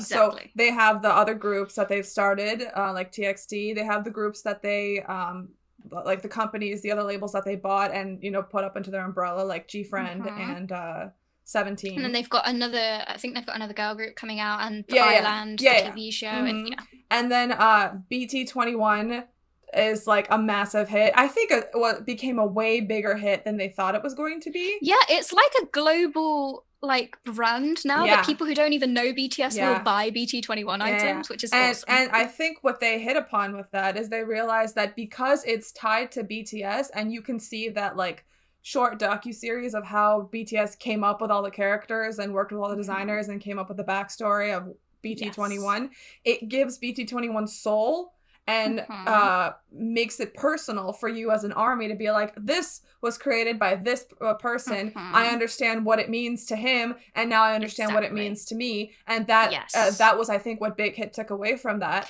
Oh, that reminds me. Can I please interrupt you just for 1 second? Yes. I'm gonna need a video of BTS reacting to TinyTans because I need it now. My God. I need it, Big Hit. Give it to me. I will be mad if you do not give me this, because can you imagine watching an ARMY with the tiny little versions of themselves? And yes, I need it. Yeah. This makes me way too excited. The TinyTans have done something to me. I didn't think I would be this excited either, but I am. With TinyTans, they have introduced them very, very slowly. The first time we saw them was at the pop-up store in Seoul last year for, was it Speak Yourself? Yeah, because wasn't it the they video? And you had the big versions of them, and you had the behind the scenes of Big Hit going into the store and seeing them, taking pictures with them, reacting to them, and then all the ARMYs that came to that pop-up store, everybody wanted to take pictures with them, so that spread their image online. And so that was the first time we got to know them, and the reaction was generally positive because we had also seen BTS react positively to them. And then we slowly started to see more of them, and you had like it's just been a very slow progression, and so the fandom had time to get used to them and to associate them with BTS. And then like the tickets for Bang Bang Con the Live, they all came with one of them. So and then all of the videos before Bang Bang Con as well. Yeah. So like we as a fandom got used to them, we grew excited about them, and then right as we were starting to get curious about them, they were like, here's the real deal. And because it's fucking adorable, because they have sass, and because they are the personifications of our 7 beloved men, we can very easily get behind them, and especially when they're doing something inspirational like supporting a hardworking ARMY, then it's like, I have adopted you into my heart. It feels very good to support them. So I think that this is another line that Big Hit is trying to make, and to like expand it and hopefully make it as big as BT21 to show that they have a massive portfolio of intellectual property that can make money for them outside of BTS, so BTS can take a break, can go to the military, can do whatever it is that they want to do, and Big Hit is not solely dependent on them to exist. And therefore, Big Hit can go public and be valued as a company that isn't as like a one fruit tree. It's got many fruits on it. Yeah, and it makes a lot of sense, and I'm here for it. My wallet isn't, but I am. But as long as the shipping stays at like 40 to 50 bucks, my wallet isn't here for it either. I just really want all of their figurines, the mic drop versions, so that I can have them all on my desk. I want them, and I want them now. So the next news is BTS are going to be awarded Korea Society's highest honor, apparently, which is the James A. Van Fleet Award in recognition of their outstanding contributions to the promotion of US and Korea relations. And this has been like an award that has been given to like CEOs, military veterans. like presidents or political figures. Yeah, And they're the joining youngest, again, the youngest recipients of this award ever.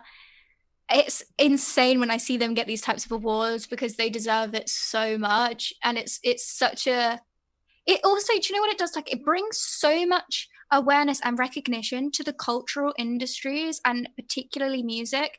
Like, it, like, that type of thing is just as important. Like the performing arts and culture and those types of elements of society are just as important as politics or scientific breakthroughs or things like that. And they're tied together.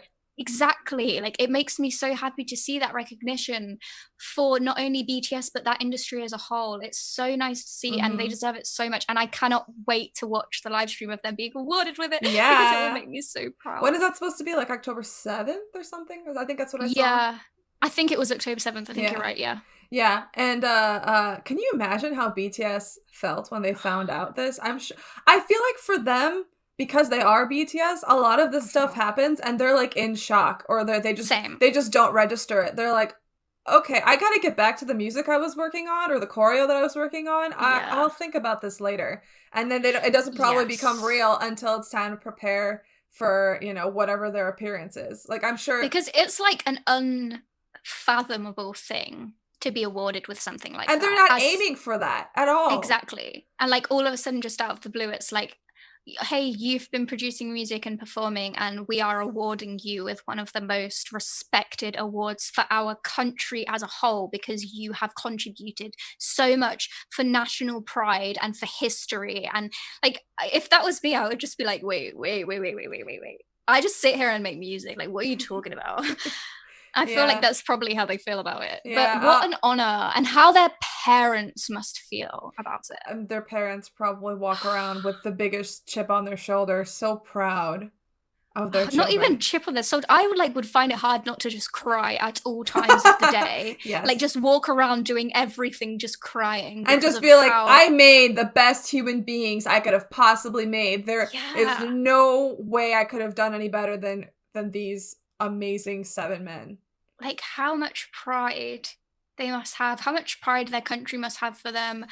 And like, it's like you say, like, for them themselves, it's just kind of like, okay, nice. Yeah, I think Namjoon talked about it at some point, how he has felt like the imposter syndrome, which is very common for people who become celebrities, where they feel like the idea of who they are is what the public runs away with, and then they feel like they're pretending.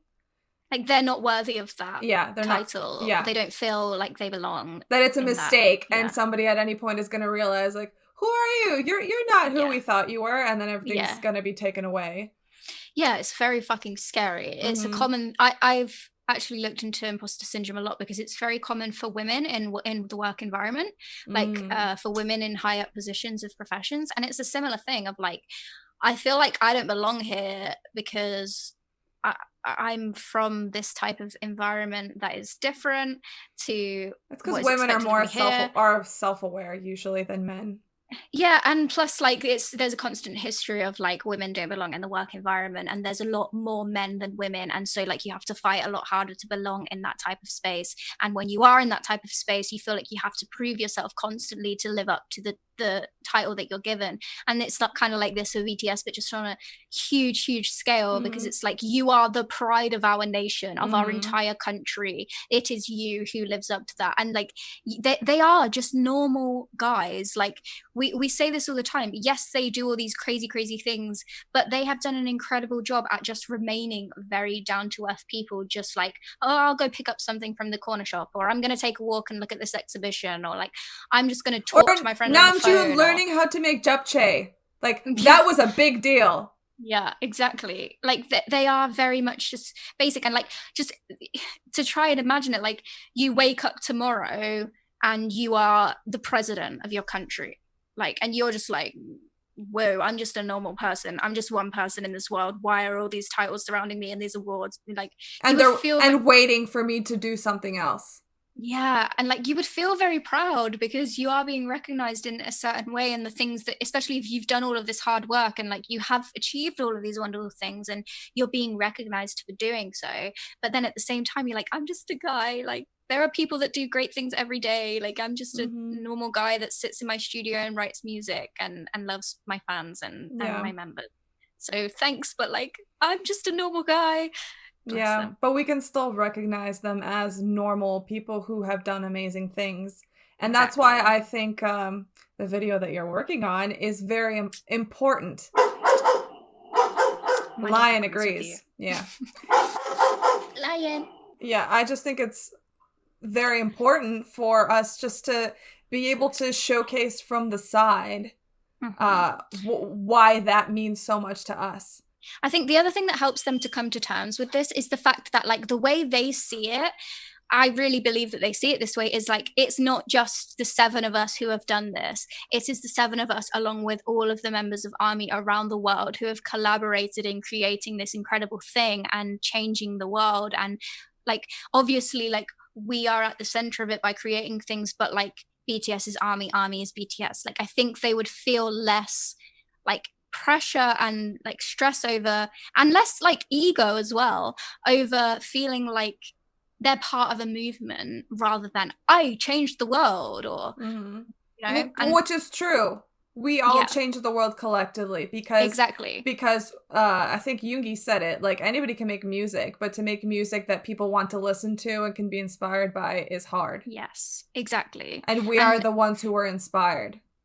It's a collective endeavor that's not really been seen in music before. The way that BTS and ARMY have combined into creating something so special is so unique and so rare. But anyway, let's move on. Next news. So do you want me to read out all of these lists? Yes. Speed run. Right. So I'm just going to say ARMY are nuts. BTS is nuts. We're not tired of making achievements and breaking records. So take it away, Billy. What have we accomplished so far? Okay, so I'm going to speed round you some of the achievements that we've made since last time we filmed, and there is a lot of them, so I will just tell you these achievements and we can congratulate ourselves and BTS for being fucking amazing, as always. So here are some achievements for iTunes #1 since Black Swan and Sweet Night that we talked about last episode, and Sweet Night also increased to 115 countries with #1. So we also had Mono became the second most #1, had the second most #1s from album in history with 116 countries. Your Eyes Tell had 106 #1s, which is the second most of all time. Fastest song to achieve this milestone ever. Moon had 103 #1s, which is the 4th most of all time, I believe, and all of the top 4 are all BTS songs, by the way. Map of the Soul 7, BTS are now the only group with both an album and a single to reach #1 in over 100 countries. Then we had D2 is the only soloist of this year to reach #1 on the Billboard World Albums chart. Map of the Soul 7 has become the best-selling album of all time in South Korea, beating out Map of the Soul Persona, which is another Guinness World Record that they have won. It had 2.65 million sales recorded as of 6 hours after release, and now, as of June 2020, 4.27 million sales. And finally, Map of the Soul 7, The Journey, has been certified triple platinum by the RIAJ in Japan, which is the first foreign male group in history, and it means that they have sold over 750,000 in units. So, all of these achievements, yes, BTS, nobody like them, let's applaud. Well, fucking done. BTS and ARMY, there's no one who's doing it like us. Yeah, there's really not, is there? It's just incredible. And the fact that I've just had to like talk about all of those things in our recap just from 2 weeks. We filmed our last video 2 weeks ago and all of these things have happened. It's insane. Deserved. And yeah, I think that is everything. Pat yourself on the back. Yeah. All right, guys, let's go do a victory lap and then we'll come back for some ARMY fun time. Yay, fun time. Okay.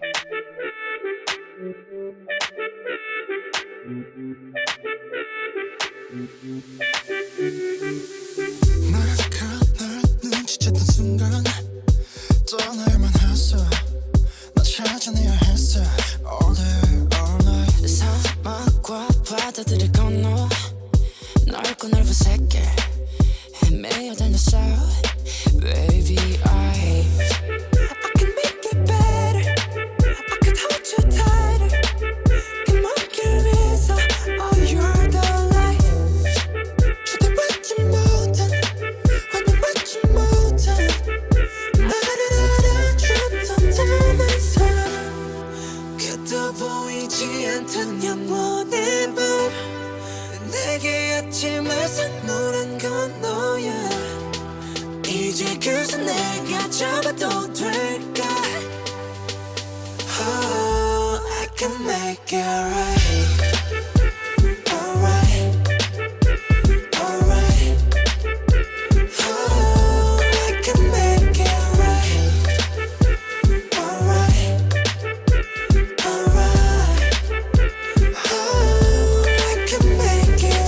세상 속에 영웅이 된 나 나를 찾는 그날 너와 Let's trophy walking 뱀물 All day everywhere 모든 게 너에게 닿기 위함인 girl 내 요청의 답인 girl 널 찾기 위해 노래 Baby 처음보다 조금 더 커진 키에 좀 더 단단해진 목소리에 모든 건 내게 돌아가기 위해 이제 너라는 지도 활짝 펼칠게 말위해 날 봐 왜 못 알아봐 남들의 하우숨 땀이나 듣고 싶지 않아 너의 향긴 여전히 나를 꽉 뚫어 무너뜨려 되돌아가자 그대로 Baby I know I can make it better I can hold you tighter 그 모든 길은 널 향한 거야 더 소용없어서 너 아니다는 걸 그때처럼 날 어루만져줘 끝도 보이지 않던 영원의 밤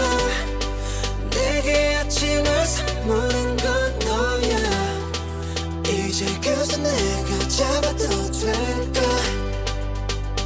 Oh, I can make it right Alright Alright Oh, I can make it right Alright Alright Oh, I can make it right 여전히 아름다운 너 그날은 그때처럼 말없이 그냥 날 안아줘 지옥에서 내가 살아남은 건 날 위했던 게 아닌 되려 너를 위한 거란 걸 안다면 주저 말고 please save my life 너 없이 헤쳐왔던 사막 위는 목말라 그러니 어서 빨리 날 잡아줘 너 없는 바다는 결국 사막과 같은 거란 걸 알아 Alright I can make it better I can hold you tighter Oh, I can make it right 더 소용없어서 너 아니다는 걸 Oh, I can make it right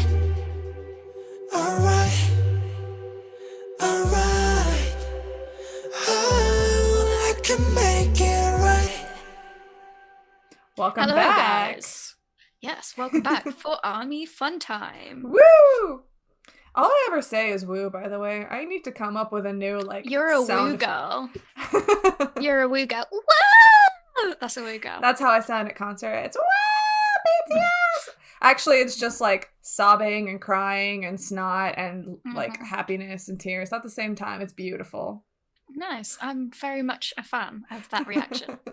So, we are playing a game that we've played before this week. We are coming back around because I was actually editing the previous episodes for audio versions, as I said, and I did the episode where we played Would You Rather, and I just messaged Yami, like, this episode is fucking hilarious, and I'm dying laughing re-listening to us play Would You Rather.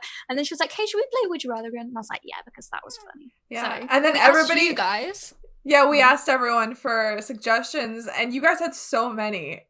Thank you so much for sending us your questions. We really appreciate it. And if you do have more, put them in the comments or send it to the ARMYverse Twitter at ARMYverse_BTS. So yeah, if you want to send us some, be as crazy and wacky as you like, because I think last time I came up with one that was something along the lines of, would you rather every time you farted it sounded like Jin laughing, or I don't remember the other one, but yeah, something like that. Which is still hilarious. So anyway. It was. So, we have 10 questions. We're going to go through them one by one and then explain our choices. Shall we begin? Yes. All right, question number 1. Would you rather see Jin rapping or see V rapping? Okay, so for me, when I think about this, so when you watch Jin rapping, he was like a hilarious uncle. Yeah. Like, That's how I imagine Jin rapping, and I find it so funny. Like the video of him rapping in the car in Bon Voyage 4 makes me die. And then when you see Tae rapping, he's like an overexcitable child that thinks he's like incredible at rapping. Yeah. Oh, I watched that show, you know, when they each kind of like swapped roles and Soap sang, and then like Namjoon and Jin danced, had like a dance off, and then Tae did Cypher part 3 or 4. Was that one of them? Was that in a festa? It was, yeah, it was like a home party or something. It might have been Festa. Yeah, Festa home party. Yeah. I think that was like 2017. I think that's 2016. Was it? Yeah, because it was in my journey of like watching BTS videos, and I'm not at 2017 yet. Oh, gotcha. But yeah, okay. So, and he was just like completely like going for it, like over the top, like thinking he was doing so great, and it was so funny, and everyone was just like, "Oh God."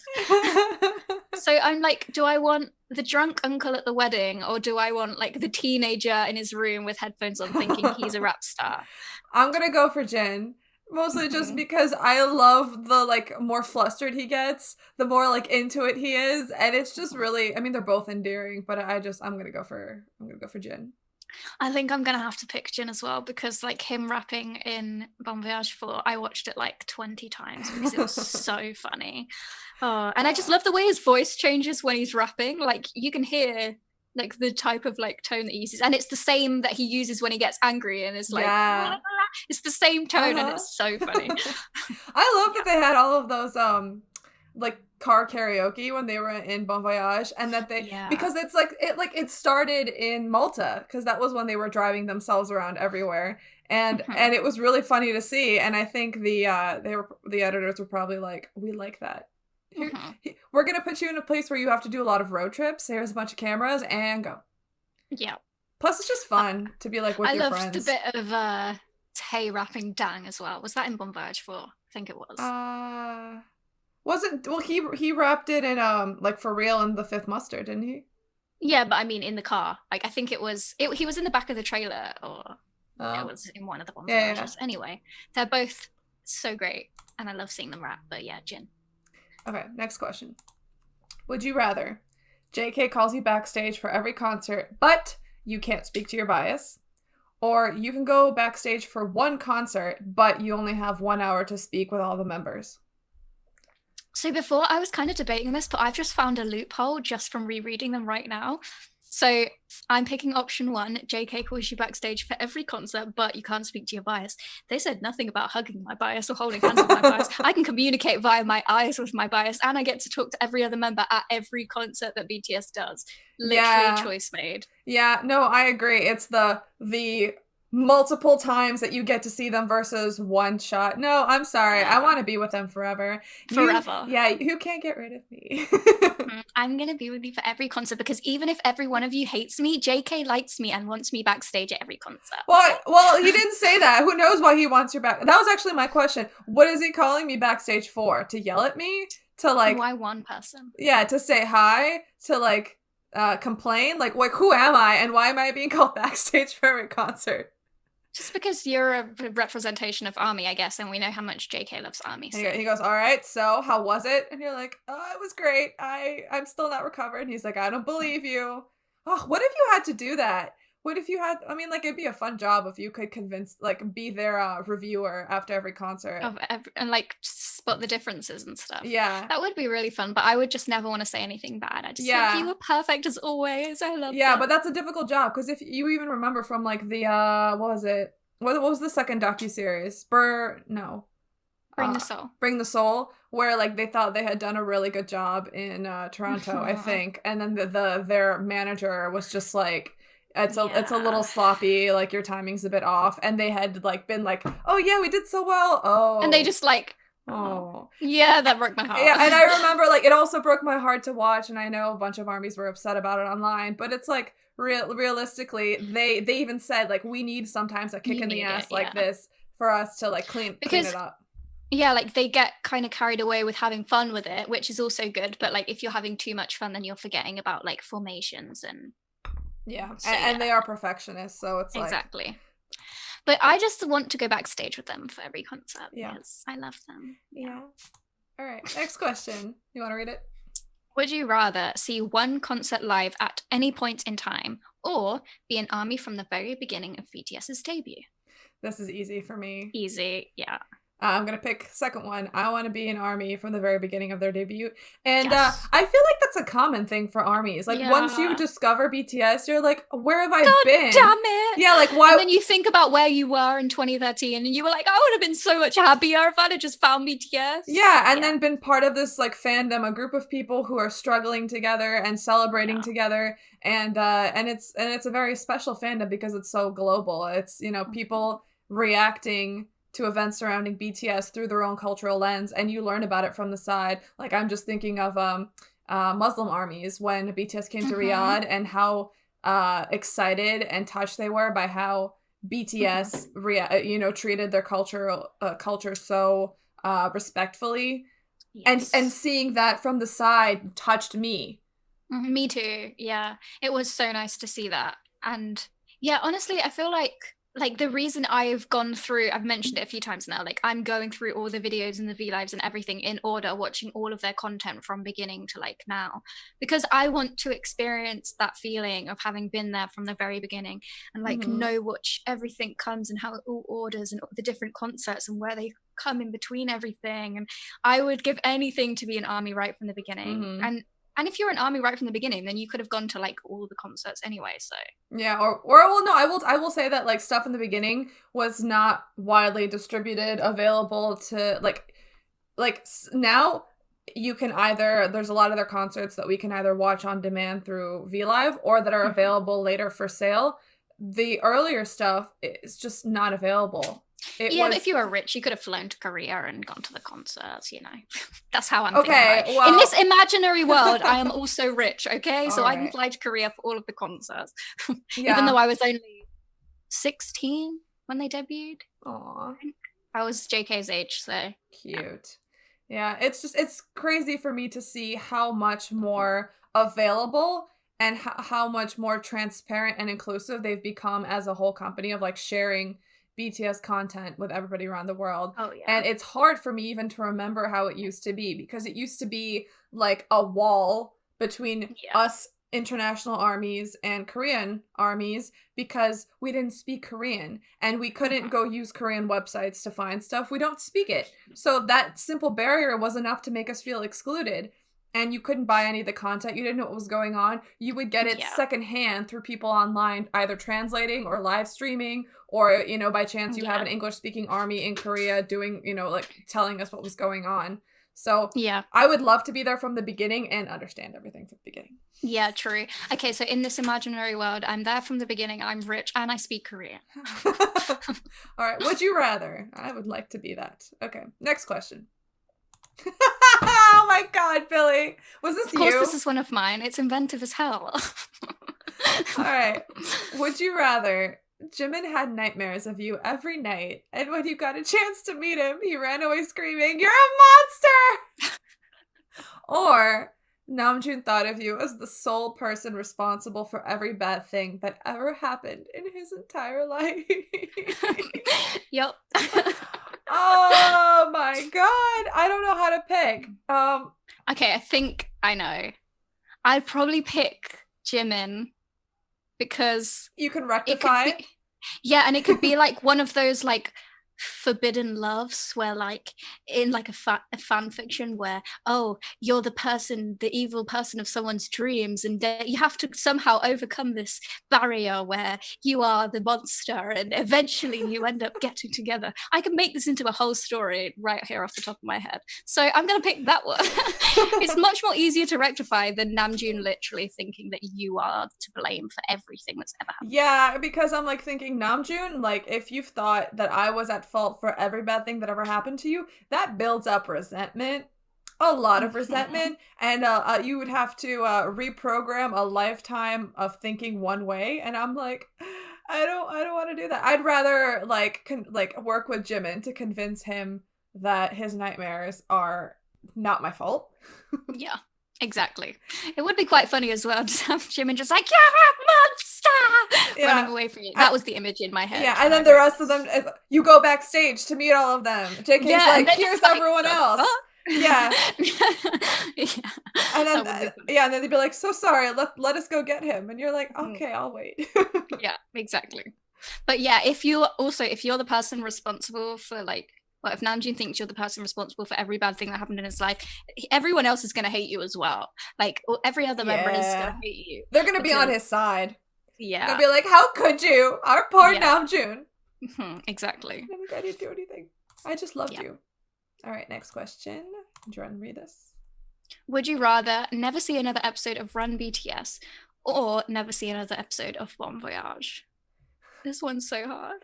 So this one actually was easier for me because I have unfortunately fallen off the bandwagon of keeping up with Run BTS. I'm not going to tell you how many episodes I haven't seen, but there's a lot. Despicable. And like, I mean, I see clips of them on like Twitter as people like talk about it. So I get it that way. But in terms of like enjoying it from start to finish, I haven't done that in a long time. But I really enjoy their Bon Voyages. They to me are like I take the trip with them when I watch Bon Voyage, and it seems like a break from their everyday life, because for like a week or 2 weeks they get deposited in this other place in the world, given some money, and then they go do touristy things, and that to me is very relatable. And in some cases, like they go to places that I've been, or they're experiencing things the way I experience them when I'm a tourist somewhere, and it feels like I'm getting to see them in a little bit more of a natural environment away from their career related activities, and I really enjoy it. It's like peeling back the layer of their persona and showing me a bit more of who they actually are and their interpersonal relationships. So I would rather never see Run BTS again if I had to pick, but that would be a very hard choice.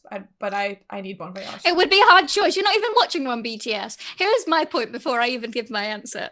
Remember how we were having that conversation and you were like, oh, you know, I even noticed like the different earrings that they have because I will watch every concert over and over because just give me any piece of content. And then you have like loads of episodes of Run BTS, which is full of them being fun and doing fun things. And you haven't even watched them. What is this? I have this much free time. Yeah. Anyway, it's okay. I am having a difficulty with this one because Bon Voyage only comes once a year. So we get a lot more of Run BTS. That is true. There's a lot more time with BTS through Run BTS. And there's a lot more variety in Run BTS. Like there's loads of different things, which is really, really fun. Like they're always doing new fun things, which I think is cool for them as well. But it's like you say, like I adore seeing them as tourists, like traveling around and going to countries and just doing fun things and fun activities. Like I love it so much. And I loved that episode of Run when they were in Canada and they were like playing games and like being tourists like mixed into one. That was like the best. It was like I actually did see I saw those when they were in Toronto. And I remember the time they were at a grocery store and just started hitting each other with plantains. Yeah, that giant banana that was like this big. And they were like, does it hurt? Whack. On camera. Yeah, but so it's really, really hard for me to choose this because like if you said to me, here are 10 episodes of Run BTS, here are 10 episodes of Bon Voyage, which one do you want to watch first? I'd probably watch Bon Voyage, but then like because it seems more I don't know, rare. Is that why? Yeah, no, it's just that I love traveling as it is, and it's much more natural for them. Like even in Run BTS, even if they do fun things and like it's still kind of like work. Whereas I feel like Bon Voyage is a much more like fun, laid back thing, and like most of the activities they do in Run BTS, I'm not as interested in as I am in them like traveling around. Yeah. Here's the other thing. Although both of these are guilty of doing this, both Run BTS and Bon Voyage has a lot of text on the screen in Korean that is then translated. So I have to pause Run BTS way more often than Bon Voyage though, when it comes like to I want to see the translation for the text on the screen, and I want to know what they're saying, and I want a chance to see them, because there are a lot of times in Run BTS where I can't look at them because I need to look at the text of what they're talking about or like whatever's on the screen. And that frustrates me. And it's partially like my irritation that I don't speak Korean and I can't just go like, boom, go like, I get Korean. But the other thing was Bon Voyage. That'd be nice. Yeah, in Bon Voyage, there's a lot more time of them just like walking around, looking at things and going, oh, nice. Which to me is a break from reading. I can just look at them. I think I've just gotten really, really good at reading subtitles. Like when I'm watching something with subtitles, like I take 0.5 seconds to read a subtitle because I will read it as like a really quick thing. And then while I watch the screen, I'm thinking of what I'd read. So I don't process what I'd read. I just store it in my brain, then look back up at the screen and then like kind of put the subtitles what I'm seeing.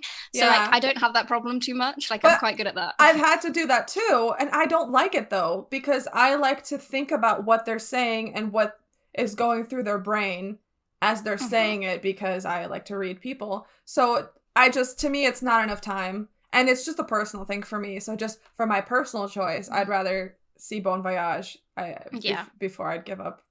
Oh, but Run BTS is so special. I'll just pick Run BTS because you've picked Bon Voyage, but it was very hard. You made a very hard decision. I admire you. Thank you. Okay.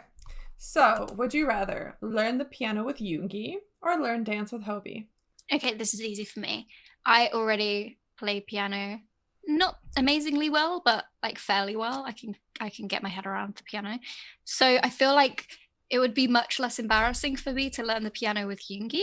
I mean, I used to dance as well, but I haven't in a long time. So I feel like I wouldn't be anywhere near as good as it anymore.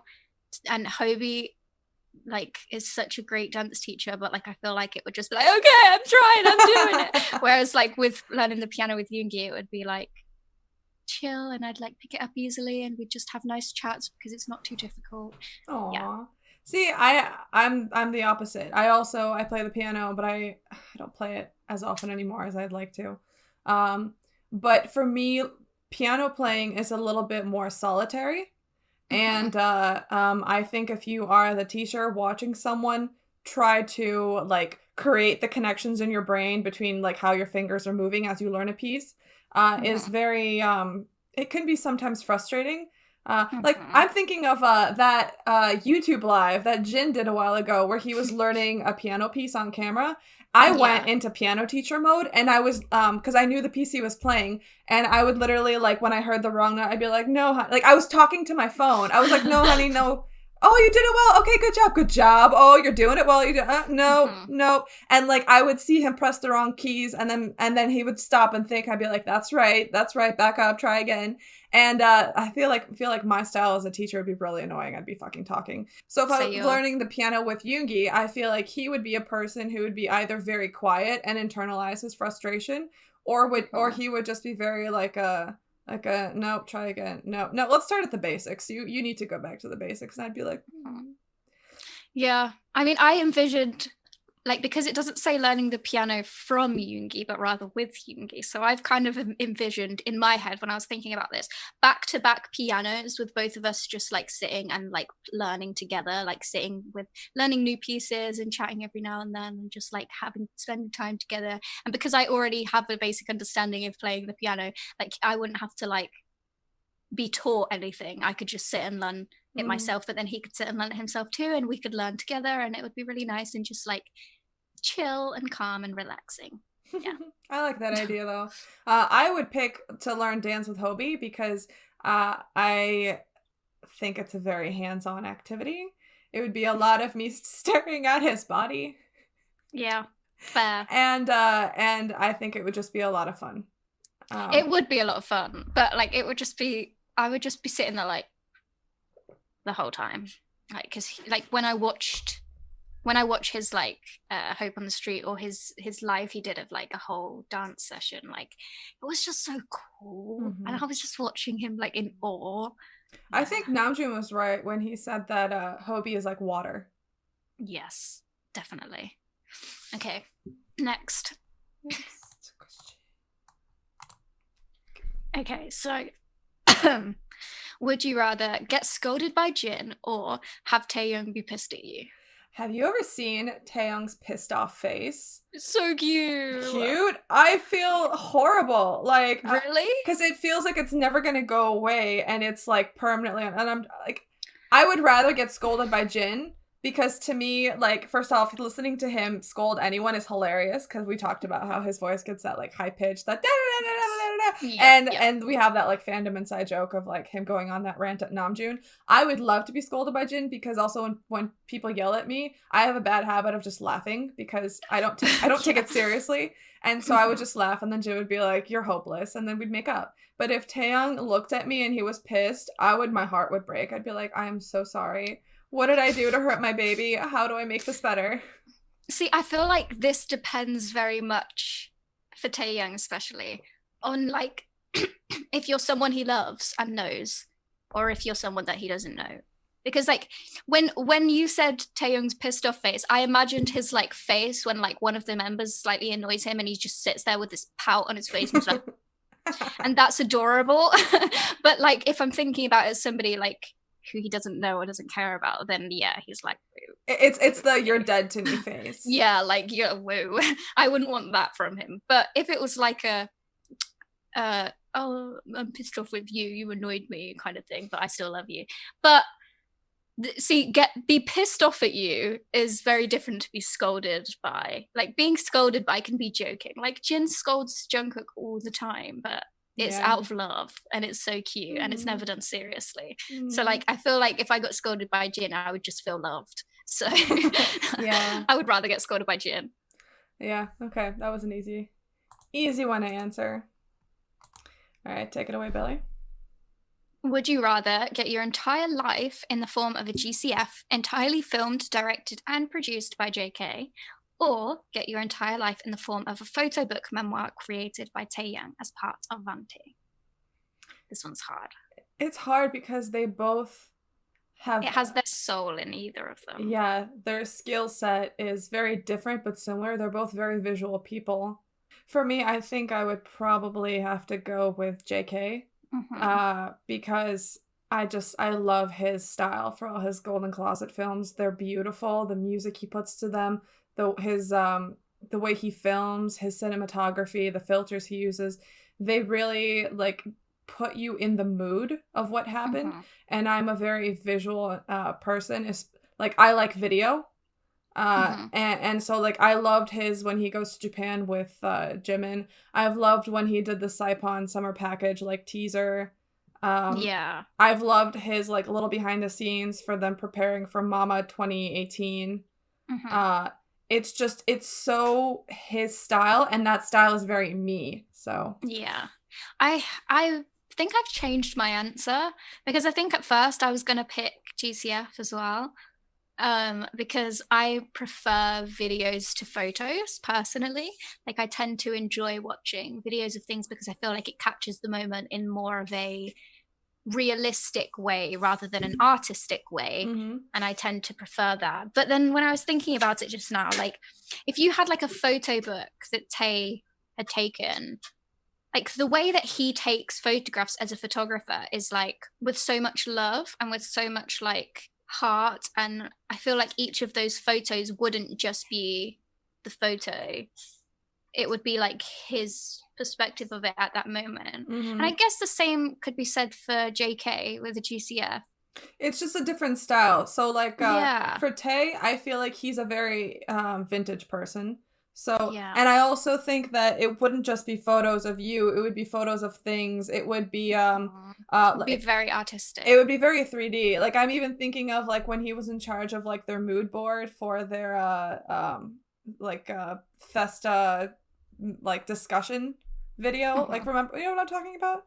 Like he was in charge of the like bulletin board, and he like made like a 3D like photo thing. Like he thinks outside of the box a lot, and I think a photo album by him would include like probably letters or things written, tickets. Like it would be very unique. It would be like more of a scrapbook, and it would be very personalized to you to make you remember things and to make you have nostalgic thoughts and feel loved. And to see it from his beautiful brain. Yes. And this is why I'm picking my photo book by Tae. Yeah. captured what I was thinking into words. Thank you. Yeah. I think that's totally your style. Yeah. But both would be good. Ugh, if only. Yeah. If only. Because both would show how much they cared about you. I know. And their skills and their hearts and their minds. Yeah. Okay. This question. This is also mine. All right, Billy, take it away. What is it? Would you rather be reincarnated as the toilet paper in BTS's apartment or force BTS to be reincarnated as your toilet paper? Oh, where do these thoughts come from? How do I just try to think of like the wackiest thing possible in my brain, and I sit there and I'm like, right, what's something really random that's going to come to my mind? Toilet paper. Okay, how can I make a question out of this? Right. That's how I come up with these. Can anyone out weird Billy? Please come up with weird. Please do. Try to out weird her, because these are like the best questions. And I know, that's so much fun, right? you know what? This question here is very telling, because I will tell you that I'm gonna pick the second one. I want them to be toilet paper because they need to kiss my ass. Like I'm phenomenal, and they should be so lucky. I'm going to be reincarnated as BTS's toilet paper, because even if I'm wiping away the stuff that comes out of their ass, it is still too good for me. And I am happy to take it. This question. I will be beside them for everything, even if it is in that way.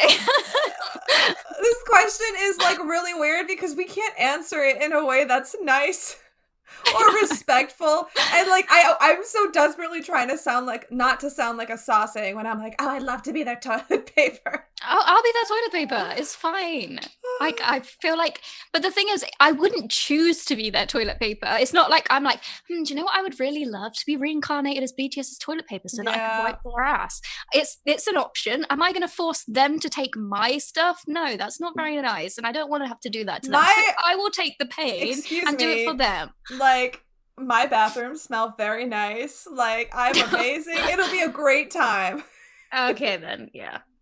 But I will take this for you. I will not force you to do this. Oh, okay. And our last question. Would you rather spend the day individually with each member of BTS or spend the day with them as a group? I'm going to spend the day individually because then I get 7 days. Exactly. And all of these questions, we pick the option of like, how can I maximize my time with them? Right, yeah. And I mean, I would love to see them interacting as a group, but you would always be like sitting on the outskirts of them with a group because they're a family. Like, even though they would try to include you all, like their dynamic as a group is like so solid that like you can't interfere with them. But also you don't want to. Like, it's very you don't want to. Enjoyable just to watch them. And then also they'd probably alter their dynamic a bit because you'd be the audience. And then you're like, it's not genuine. Or but like if you got to get to know them all personally, then you can build relationships as you as an individual with them as an individual, and then you can get to know each of them. And like, yeah. And that's how I work. Like, I prefer individual friendships with people versus group settings because it's just too much going on in a group. And you know there's always someone who feels a little bit left out in a group. Yeah, and you can never get deeper than like, because it's everyone's feeling at once, like, but when you're one-on-one, then it's just, there's enough room and time and like vulnerability to be able to like get deeper with them. And that's why like when you have groups of friends, like that kind of deeper vulnerability happens usually at like really late at night when everyone's like tired and alone and like can finally let down their walls. And like that's why like if you ever had those conversations with your friends, how like special it is to have that chance. And BTS even said they had that when they went to their strawberry picking, and how they like had like an 8-hour conversation apparently, like late into the night. Yeah, they talk about it a lot actually, how they like randomly just sit there all night and just talk with one another. But you can tell that it's not a regular occurrence. But you can also tell that they talk to each other like more individually about their issues and struggles a lot more often, like than they do as a big group of people, because it's just like not the right environment to get. Plus everybody has to be in the right mindset to do that, because you can have like people who are like, oh, I want to talk about like problems and feelings, and somebody else is like, okay, I'm on a deadline right now, I don't have time for this, like I need to finish this song, or it's my turn to go to this photo shoot, you're done already but I have to go, save this for later. And then later if you feel better, and then it doesn't happen. So it's just like all the stars have to be aligned. Plus we've already planned out how we would spend each day with each of the members, and That's my true. days sound so fucking great, and I want them. I need to go back and listen to what we said because I don't remember what I said. I think I remember mine. Yeah. They were great. I think, was it episode 4? I think it was episode 4 that we did that, so if you missed it. Yeah. I may be wrong, though. Whatever. Just look at our titles. It's in there. No, it was episode 4. It was episode 4. Yeah. Awesome. All right. Well, this has been fun. Yes. Shall we take another short break and then come back for some soft hours? Yes, we shall. I'm exhausted, man. Guess what? I just wanna go home.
Okay, guys, we are back for this week's Army Heart BTS, and as you know, we received submissions from you guys about things that make you soft about BTS. It could be anything, and this week we have a clip to show you, so let's watch that now.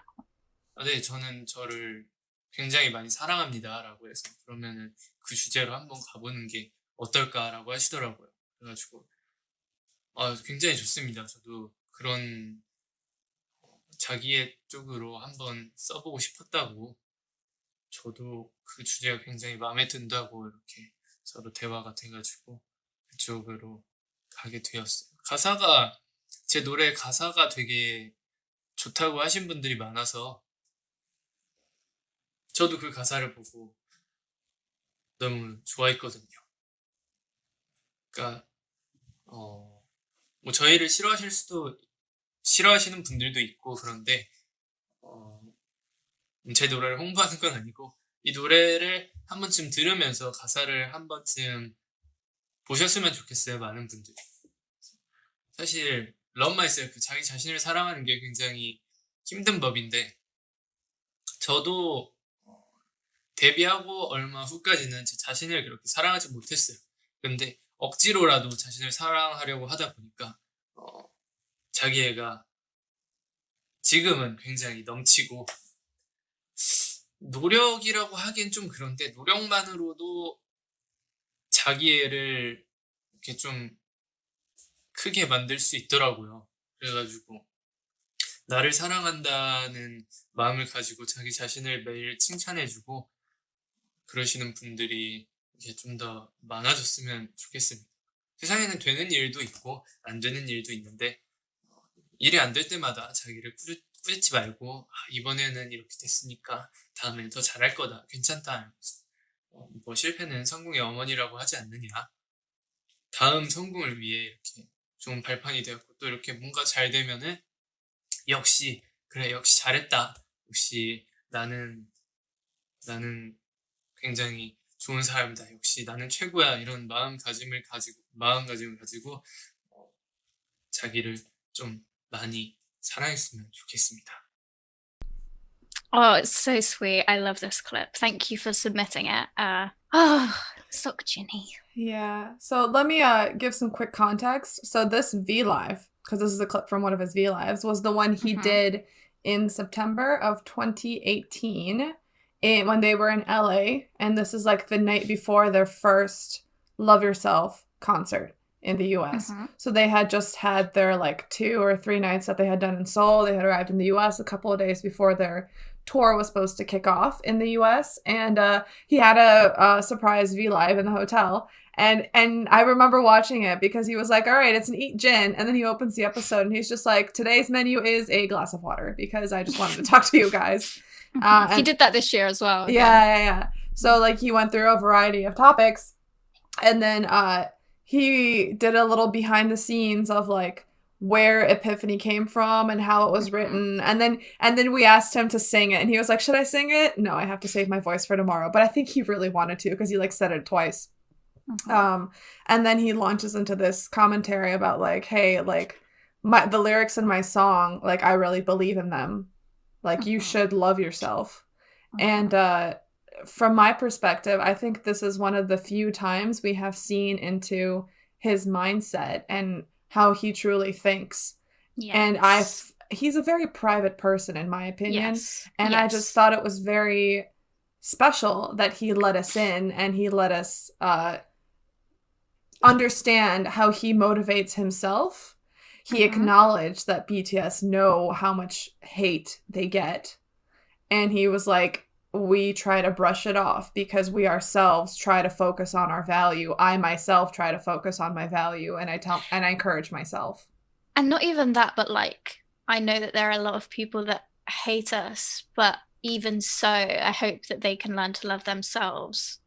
And I hope that they can understand this message, which is a very important thing for 2 reasons, because he's saying, like, first of all, I feel like he's acknowledging the fact that people that are hateful, often it stems from within and it comes from something personal, and then you project it onto other people. And the second thing is that he is not bitter or resentful about these people. He just hopes that they themselves can grow as people and can learn to be happier, because he recognizes that, like, these people are probably just hurting and probably just need to go through certain life journeys to be happy in the way that he has gone through these types of journeys. So yeah, I thought that was really significant. I think he's just a very kind person. And I think it takes a lot of strength to be that kind in the face of all of the unkindness that you get, especially just from what we know about the things that have happened to them, to still be that kind of warm, heartfelt person. I really admire that about him. I think that Jin is someone as well who is just very self-aware and very used to putting other people ahead of himself and thinking from outside of the bubble of me and looking at things objectively from like a different perspective.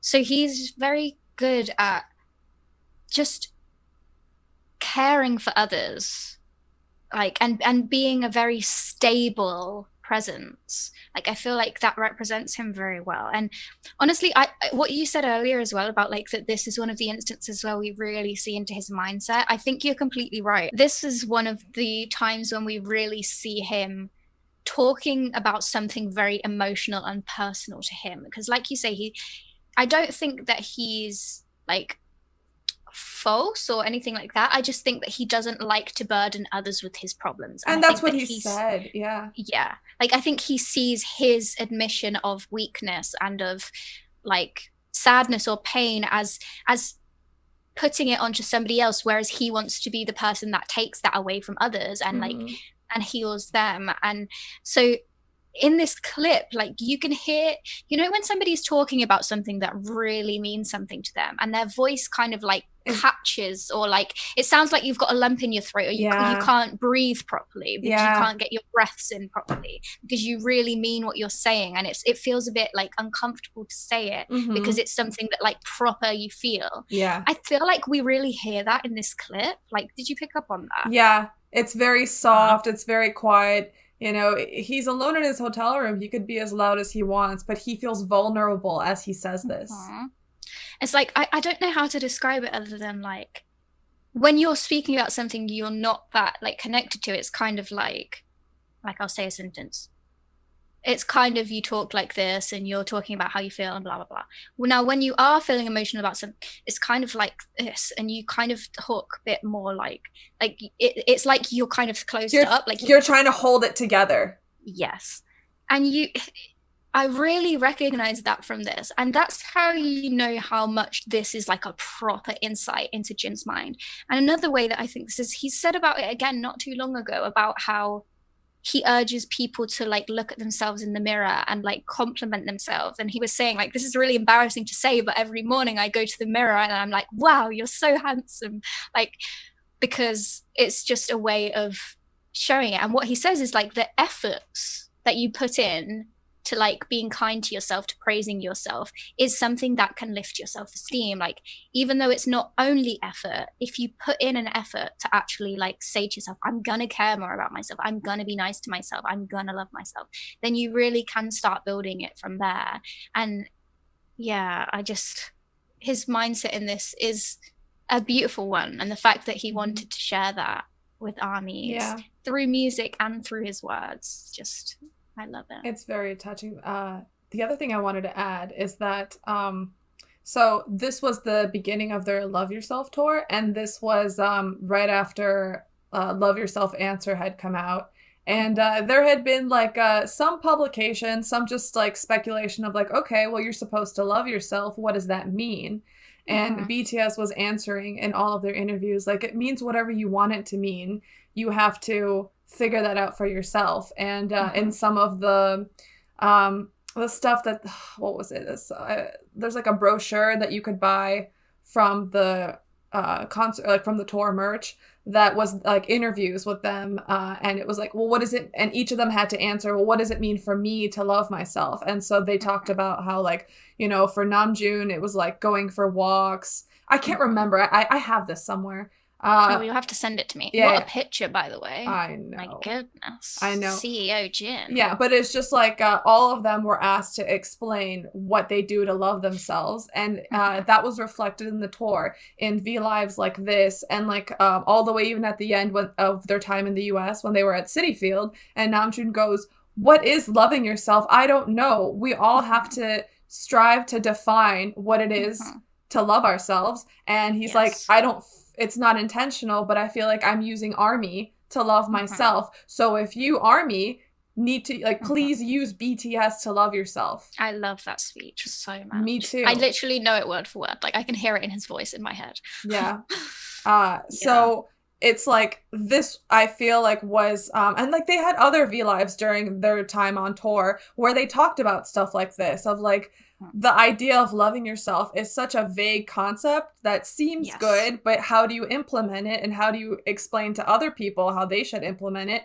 And the answer is nobody can define it except you yourself. And here's some of what we do and what we've figured out that we do that we can share with you. And it's very vulnerable to share that, because what if you say like, oh, this is how I love myself, and someone's like, well, that's stupid, then you take it personally. So Jin, in this moment, as a very private person who likes to hold all of those things inside, decided like, hey, we're about to kick off our tour. This seems like a poignant moment for me to say something. And he says something on camera, and he acknowledged that they get all that hate, and he knows how many people, send hate their way.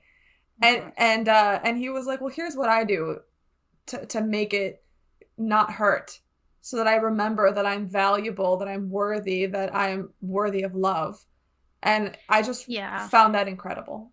Like, this is just a personal thing, but like with BTS, I always feel very much on a similar level to all of them, no matter what my age is. Like, I'm the same age as Jungkook, but I've always felt on a similar age level as all of them, except for Jin. Like, Jin to me is always an elder brother. Like, I always look at him as like, I don't know, like somebody to look up to learn from, to like take advice from, who like could pat my head and like be like, it's okay.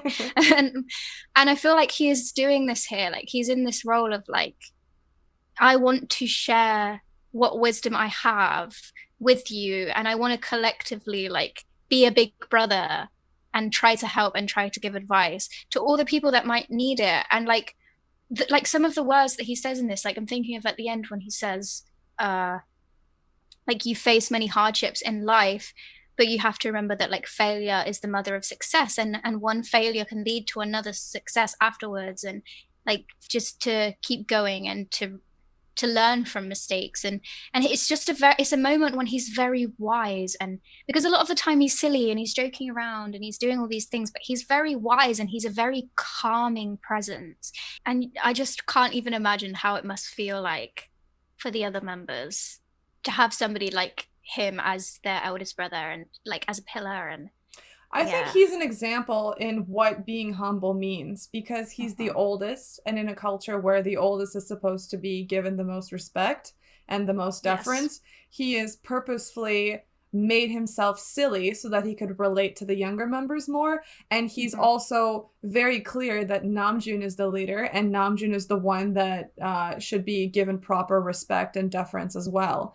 And so it's like a very useful visualization for the other members of what it's like in the world, where like you can be in charge, but you can also give power and respect to other people without it necessarily meaning that it's being taken away from you. And you can be silly and goofy and the opposite of serious, and still be a mentor-like person, and still be someone that other people look up to. Those are not exclusive categories. You can be all.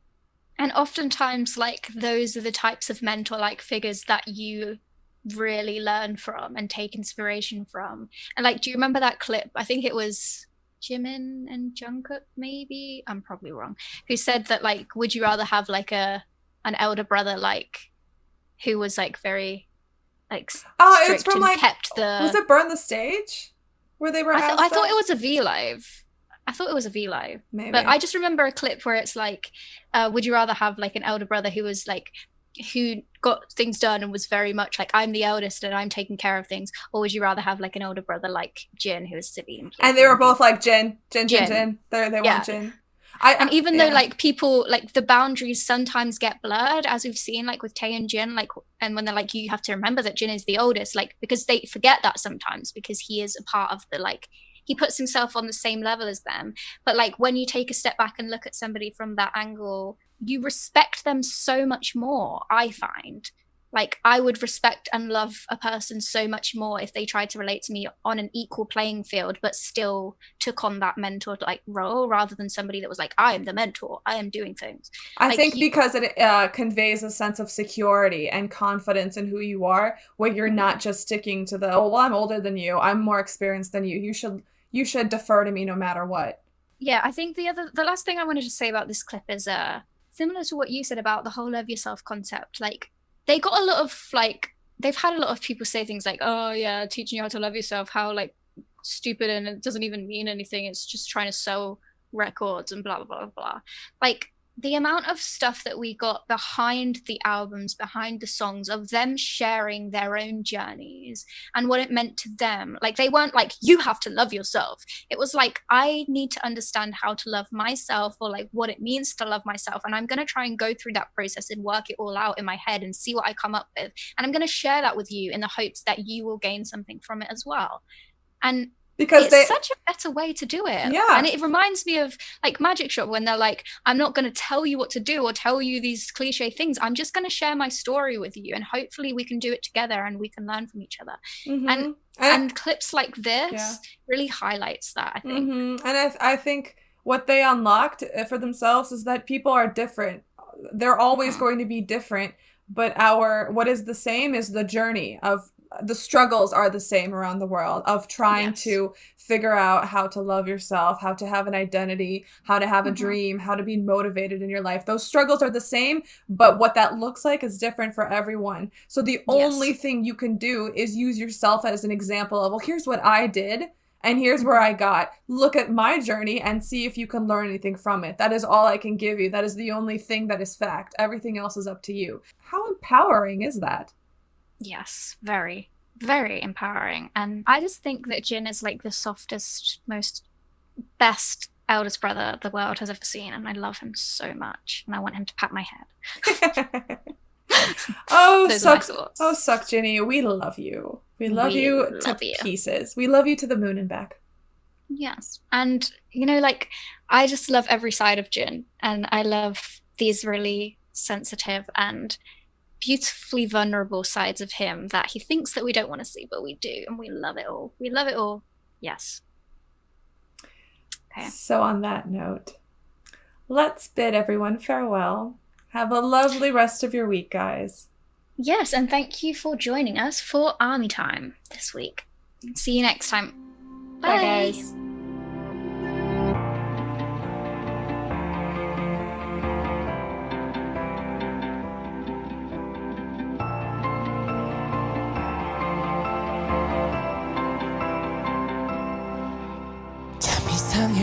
분명 난 너를 너무 사랑했는데 모두 너에게 맞추고 널 위해 살고 싶었는데 그럴수록 내 맘속에 폭풍을 감당할 수 없게 돼 웃고 있는 가면 속에 진짜 내 모습을 다 드러내 I'm the one I should love in this world 빛나는 나를 소중한 내 영혼을 이제야 깨달아 So I love me 좀 부족해도 너무 아름다운 걸 I'm the one I should love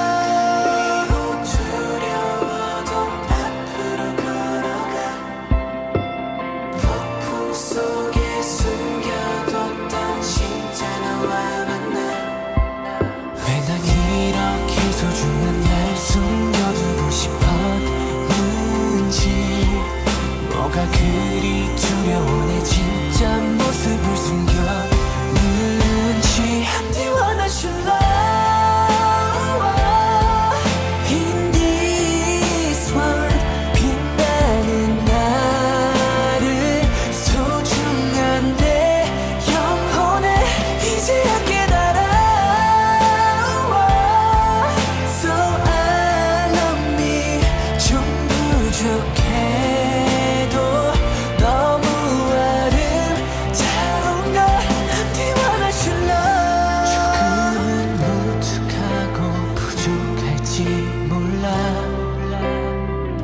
수줍은 광채 따위